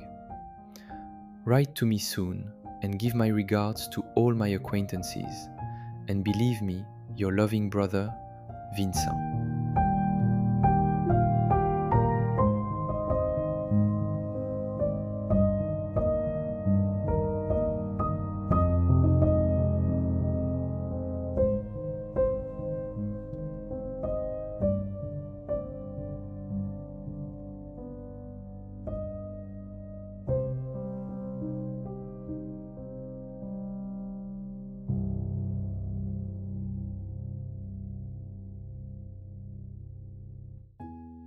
To Theo van Gogh, Paris, Wednesday, September 29th, 1875.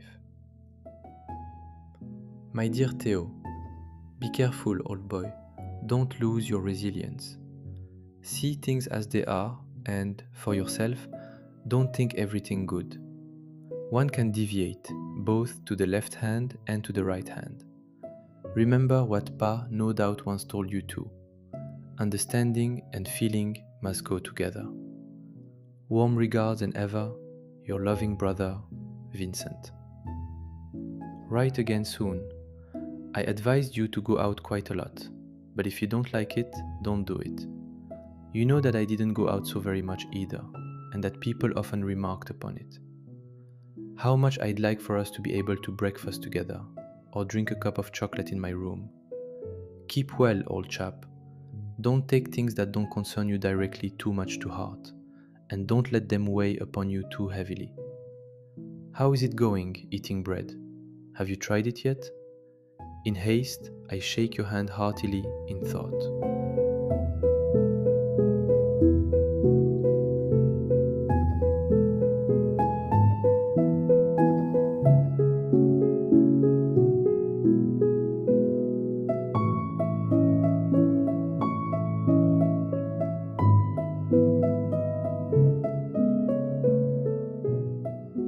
To Theo van Gogh. Paris, Thursday, September 30th, 1875. Letterhead, Goupil, Paris. My dear Theo, herewith the book about Michel that I promised you, also an etching after the Margaret by Schaeffer and a lithograph after Corot, and a package of chocolate. I do know that things aren't easy for you at the moment, old chap, but remain steadfast and be brave. Not to dream, not to sigh, is also necessary sometimes. You know that you are not alone, but that the Father is with you. I shake your hand heartily in thought. Ever, your loving brother, Vincent. Please keep the enclosed etching after Rembrandt, along with the photos of the Corot and the Jules Breton sent previously, until Pa and Ma are comfortably settled in Etten, and send them then, at the end of November, for example.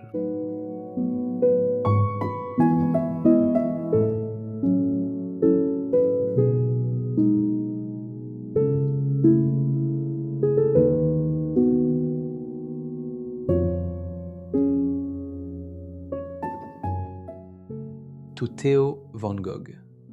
Paris, Wednesday, the 6th of October, 1875. Letterhead, Goupil, Paris. My dear Theo, even though I wrote to you only recently, I want to do so again anyway, because I know how difficult life can sometimes be. Keep your chin up, old boy. After rain comes sunshine. Just keep hoping for that. Rain and sunshine alternate on the road that goes uphill all the way, yes, to the very end. And from time to time, one also rests on the journey that takes the whole day long, from morn till night. So think now and often after this, that this also will pass away. And especially, you too should ask, create in me a new heart, O God, and renew a right spirit within me. Today I had the opportunity to send a package to Anna and Wilhelmine. Among other things, I sent her L'Imitation de Jésus-Christ and several books of the Bible published separately in the same edition as the Psalms I sent you. Read them faithfully. Would you perhaps like the 4 Gospels and some of the epistles printed separately? I also sent Anna several prints, including Rembrandt, Reading the Bible, and The Supper at Emmaus, an old engraving by Defray, I believe. Philippe de Champagne, Portrait of a Lady, a large beautiful etching after Chagnot, Shepherdess and Sheep, and then Dupré, Evening, Troyon, Morning, Bodmer, Fontainebleau, Français, Last Fine Days, Frères, Seamstresses, and a Cooper, Daubigny, After Sunset, and so on, as well as a couple of photos, namely of De La Roche, Gethsemane, number 424, Good Friday, and Mater Dolorosa, and Brion, The Farewells. I hope so much that things will continue to go well for Anna there. She keeps up her courage. I know so well that she sometimes finds things so difficult. And yet, one has one's good days, as Jules Dupré often said. Let's go on believing that. I'd very much like to have the Dutch hymns. When you get the opportunity, do you think you could manage to send the cheapest edition that can be found? I have the Psalms. There are also some beautiful English hymns, including this one. Thy way, not mine, O Lord, however dark it be. Lead me by thine own hand, choose out the path for me. I dare not choose my lot, I would not if I might. Choose thou for me, my God, so shall I walk aright. The kingdom that I seek is thine, so let the way that leads to it be thine, else I must surely stray. Choose thou for me, my friend, my sickness or my health. Choose thou my cares for me, my poverty, my wealth. Not mine, the choice, in things or great or small. Be thou my guide, my strength, my wisdom and my all. And the following: Nearer, my God, to thee, nearer to thee, e'en though it be a cross that raiseth me, still all my song shall be, nearer, my God, to thee, nearer to thee. Though like a wanderer, the sun gone down, darkness come over me, my rest a stone, yet in my dreams I'd be nearer, my God, to thee, nearer to thee.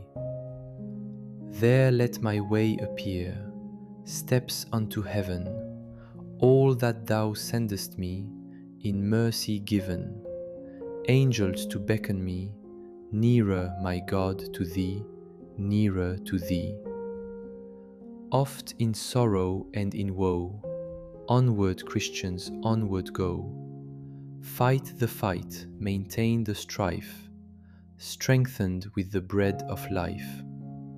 Let your drooping heart be glad, march in heavenly armor clad. Fight, nor think the battle long, soon shall victory tune your song. Let not sorrow dim your eye, soon shall every tear be dry. Let not fear your course impede, great your strength, if great your need. Give my regards to my acquaintances. How is Caroline van Stockum? Give my special regards to her, and believe me, your most loving brother, Vincent. Does the road go uphill then all the way? Yes, to the very end. And will the journey take all day long? From morn till night, my friend.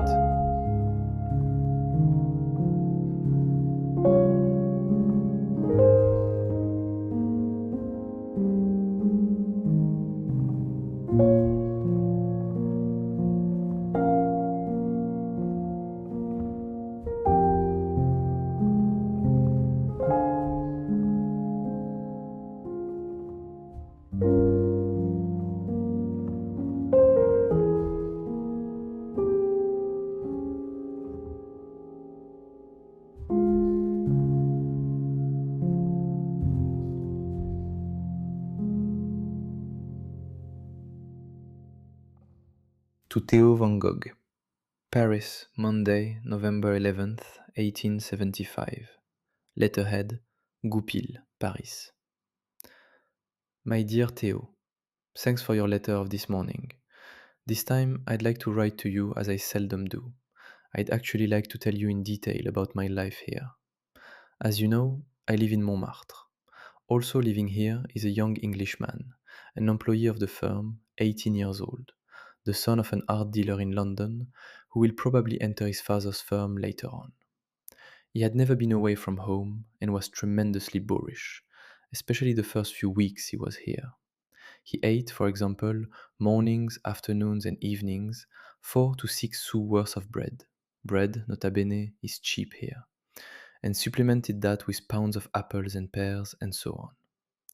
In spite of all that, he's as lean as a pole, with two strong rows of teeth, large red lips, sparkling eyes, a couple of large, usually red, jug ears, a shorn head, black hair, and so on and so on. I assure you, an altogether different creature from that lady by Philippe de Champagne. This young person was ridiculed a lot in the beginning, even by me, but I nonetheless warmed to him gradually, and now, I assure you, I'm very glad of his company in the evenings. He has a completely naive and unspoiled heart, and works very hard in the firm.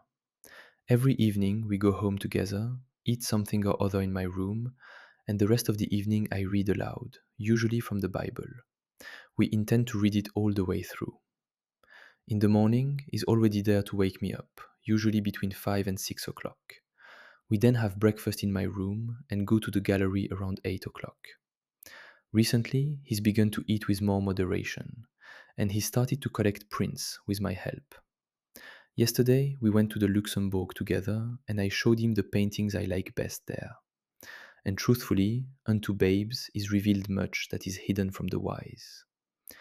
J'ai Breton, Alone, The Blessing of the Corn, Calling the Gleaners, Brion, Noah, The Pilgrims of Saint Odile, Bernier, Fields in Winter, Cabas, The Pond and Autumnal Evening, Émile Breton, Winter Evening, Bodmer, Fontainebleau du Verger, The Labourer and His Children, Millet, The Church at Gréville, Daubigny, Spring and Autumn, Français, The End of Winter, and The Cemetery, Glaire, Lost Illusions, and Hébert, Christ in the Garden of Olives, and Malaria, also Rosa Bonheur, Plowing, and so on.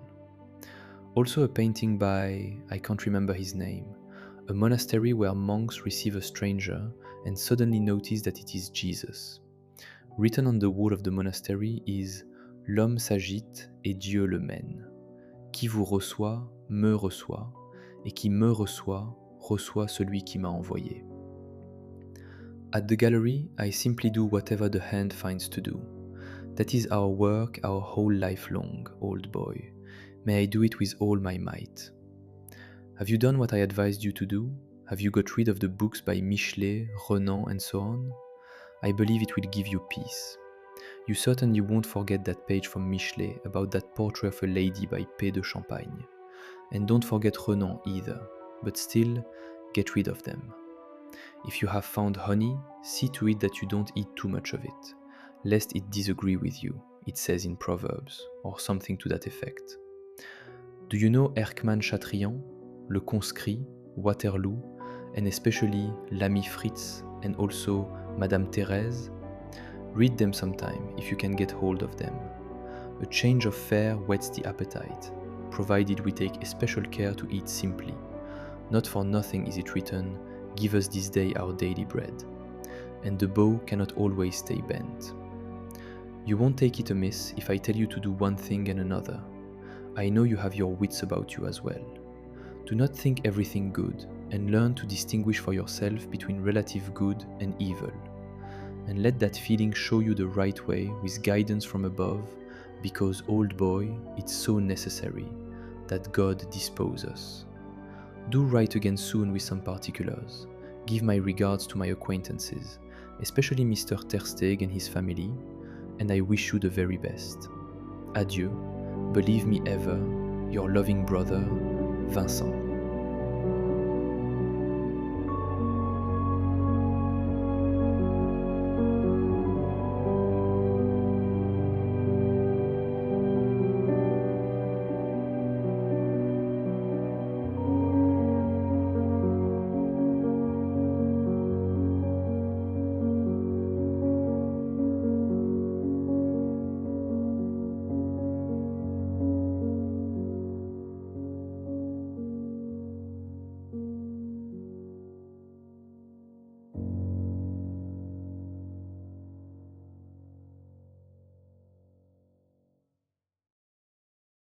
To Theo van Gogh. Paris, Thursday, 14th October 1875. Letterhead, Goupil, Paris. My dear Theo, yet again a few lines to cheer myself up as well as you. I advised you to get rid of your books, and I still advise you to do so. Certainly, just do it. It will give you peace. But while you're doing it, take care not to become narrow minded and to shy away from reading what is well written. On the contrary, that is a comfort in our lives. Whatsoever things are true, whatsoever things are honest, whatsoever things are just, whatsoever things are pure, whatsoever things are lovely, whatsoever things are of good report, if there be any virtue, and if there be any praise, think on these things. Just seek light and freedom, and don't delve too deeply into the mire of the world. How much I'd like to have you here and show you the Luxembourg and the Louvre and so on, though I have the idea that in time you'll be coming here too. I've had rather a good letter from Anna. I'm sending it to you to read, but send it back. Pa once wrote to me, "Don't forget the story of Icarus, who wanted to fly to the sun and having arrived at a certain height, lost his wings and fell into the sea." You'll often feel that neither I nor Anna are what we hope to become, and that we're still a long way from Pa and others, that we're lacking in solidity and simplicity and sincerity. One can't become simple and true all at once, but let's persevere nonetheless. But above all, be patient. Those who believe shall not make haste. Yet there is a difference between our desire to become Christians and that of Icarus to fly to the sun. I believe it can do no harm to have a relatively strong body, so take care to eat enough, and if occasionally you're terribly hungry, or rather have a terrible urge to eat, be sure to eat well. I assure you that I also do it often enough, and above all, have done. Especially bread, I believe, old boy. Don't hesitate. Bread is the staff of life, as the English say, although they also have a taste for meat, and even much too much of it in general. And now, write to me again soon and tell me about everyday things too. Remain steadfast and give my regards to anyone who asks after me. Let's hope we see each other in 10 weeks or so.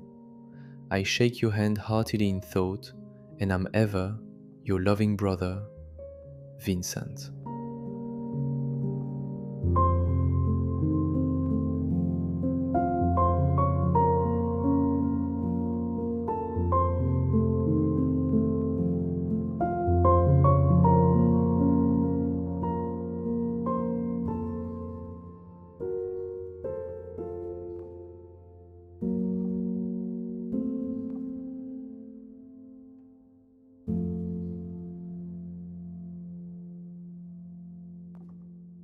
To Theo van Gogh, Paris, Tuesday, November 9th, 1875.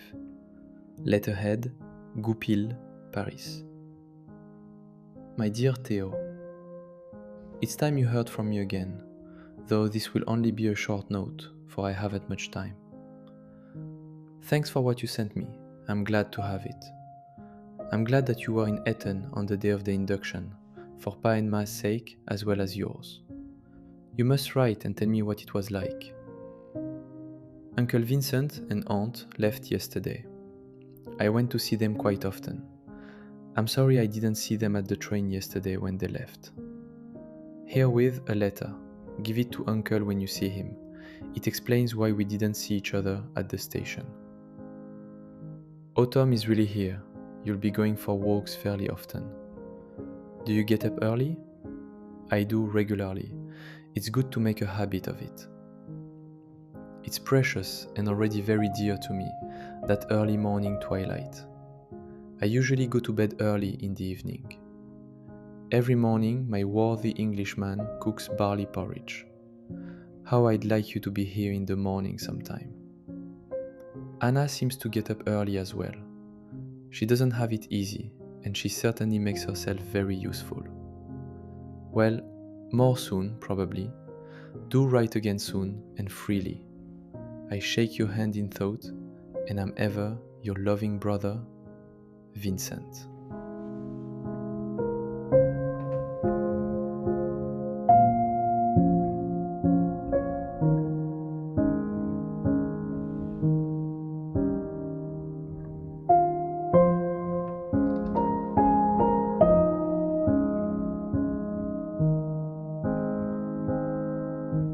To Theo van Gogh, Paris, Monday, 15th of November, 1875. My dear Theo, herewith a note for Uncle Hannebeck. I hadn't written since Annette died and felt the need to do so at last. Do you ever go there?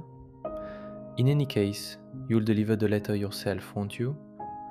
My worthy Englishman now cooks barley porridge every morning. He got 25 pounds of it from his father. How I wish you could try it sometime. I'm really very glad to have met that boy. I've learned from him and was able in turn to draw his attention to a danger that was threatening him. He had never been away from home and, although he didn't let it show, he had an unwholesome, though noble, yearning for his father and his home. He yearned with a yearning that belongs to God and heaven. Idolatry is not love. He who loves his parents must follow them on life's path. He now sees this clearly and, with some genuine sorrow in his heart, he has the courage and the desire to go on. Has Pa already said to you what he once said to me? Keep thy heart above all things, for out of it are the issues of life. Let us do that then, and with God's help we shall succeed. I wish you well, and believe me ever, your loving brother, Vincent.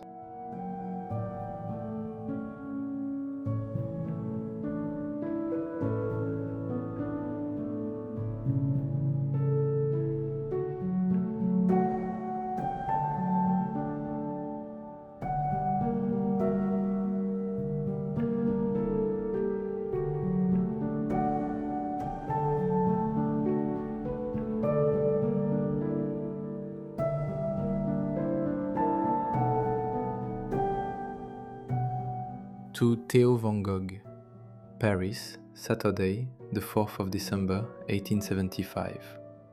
Letterhead, Goupil, Paris.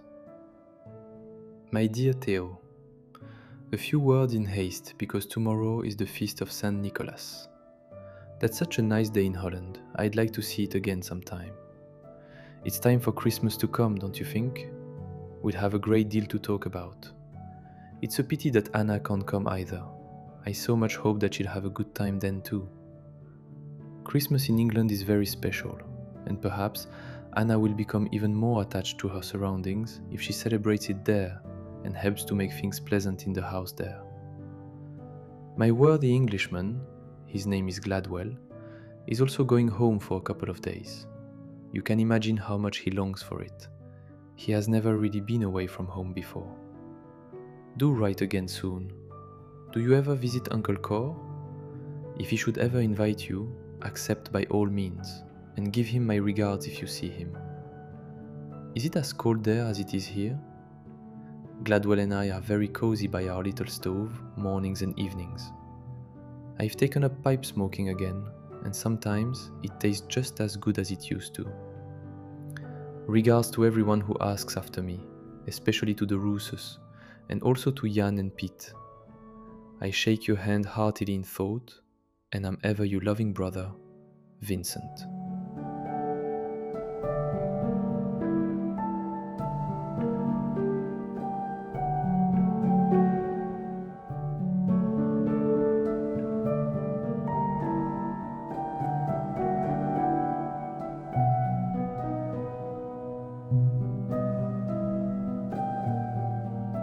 To Theo van Gogh, Paris, Thursday, December 9th, 1875. Letterhead, Goupil, Paris. My dear Theo, this morning I heard from home what happened to you, and I wanted to write to you immediately. If only I knew what I could do for you. One of these days, a crate will be going to The Hague. I'll put some chocolate in it.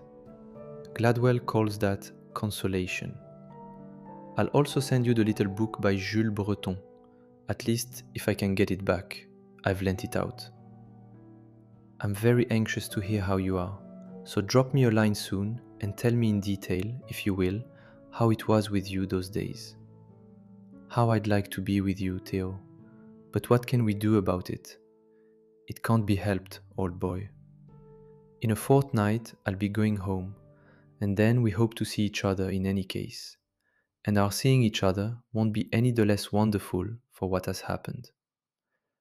If you should see Uncle Jan, please give him my regards and thank him for his letter.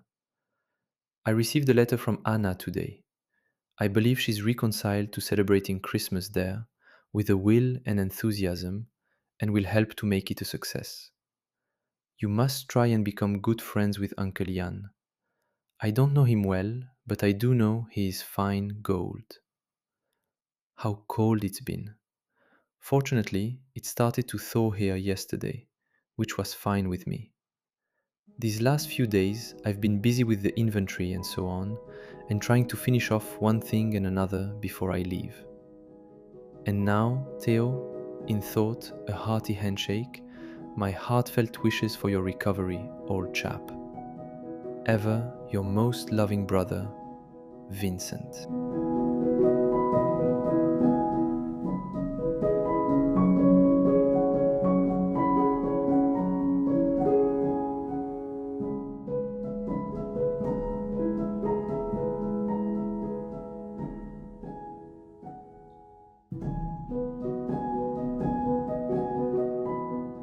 To Theo van Gogh, Paris, Friday, December 10th, 1875. Letterhead, Goupil, Paris. My dear Theo, herewith what I promised. You'll like the book by Jules Breton. There's one poem of his that I found especially moving. Illusions. Blessed are those whose hearts are thus attuned. All things work together for good to them that love God, is a beautiful saying. It will be so for you too, and the aftertaste of these difficult days will be good. But write and tell me soon how things are, and when the doctor says you'd be better, if you haven't done so already, that is. In a fortnight, I hope to be in Eton. You can imagine how much I'm looking forward to it. Have I already told you that I've taken up pipe smoking and so on, again? I've rediscovered in my pipe an old trusty friend, and I imagine we'll never part again. I heard from Uncle Vincent that you smoke too. Tell everyone at the Rooses, especially, that I bid them good day. You and I have had a lot of good times in their house, and have met with much loyalty. We have Sunday morning by Émile Breton here at present. You know it, don't you? It's a village street, with farmhouses and sheds, and at the end the church surrounded by poplars. Everything covered with snow, and little black figures going to church. It tells us that winter is cold, but that there are warm human hearts. I wish you the very best, old boy, and believe me, ever, your loving brother, Vincent. The packages of chocolate marked X are for you, the other two are for Mrs. Roos. Smoke the cigarettes with your housemates. Adieu.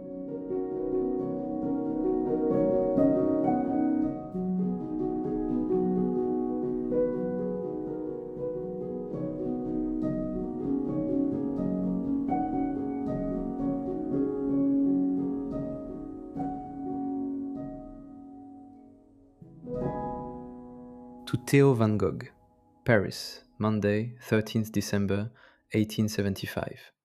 Letterhead, Goupil, Paris. My dear Theo, I'd been longing to receive your letter of this morning, and I'm very glad that you're getting better again. The parcel for you was sent only today. The little book by Jules Breton is in it. I'm longing for Christmas and to see you, old boy, but now we'll be there soon enough. I'll probably be leaving here Thursday week in the evening. Do everything you can to get as long a holiday as possible. One more thing though, please forgive my saying it. You and I both like the poems by Heine and Uhland, but watch out, old boy, it's pretty dangerous stuff. The illusion won't last long, don't surrender to it. Shouldn't you get rid of those little books I wrote in for you? 1v2, 2. Those books by Heine and Uhland will fall into your hands again later on, and then you'll read them with different feelings and with a calmer heart.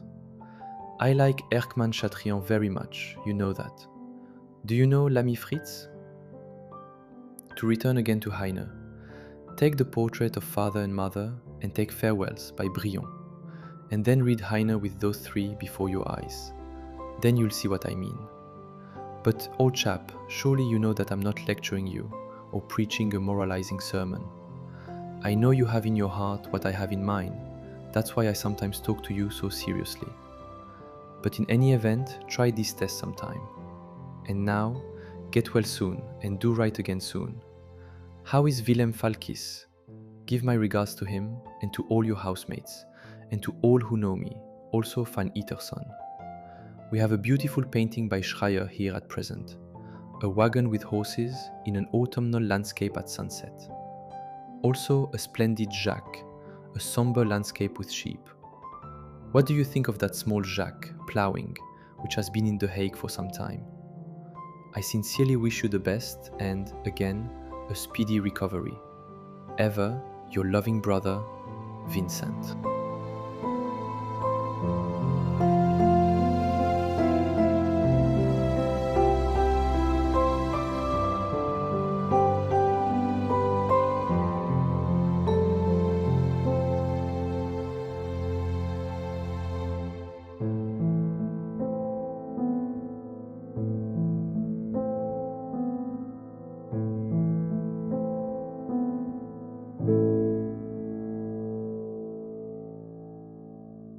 Wilhelmine van Gogh to Vincent and Theo van Gogh.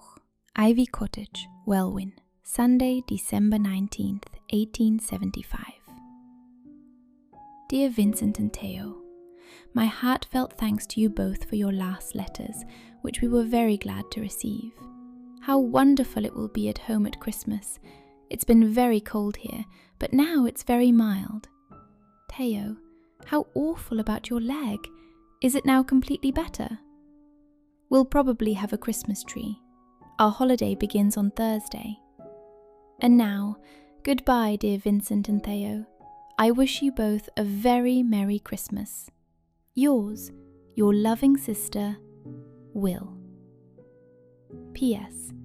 I thank you for what you sent. I was very glad to get it.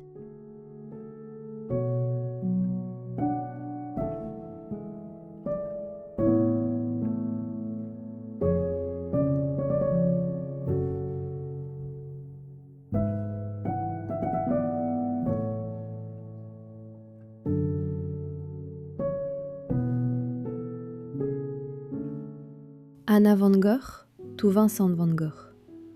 Ivy Cottage, Welwyn, Thursday, December 30th, 1875. Dearest Vincent, thanks for what you sent. How sweet of you to think of us in this way. Here, chocolate is also thought of as real consolation, especially by Nelly.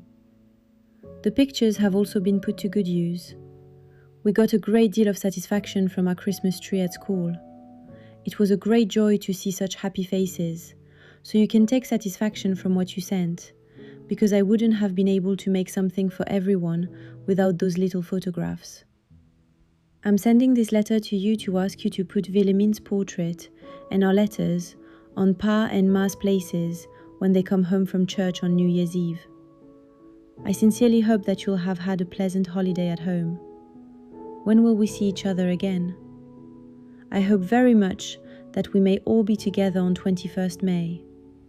Sometime I must ask your advice about this and that, but I'll wait until you're safely back in Paris. And now, this year is almost over, and we're starting another.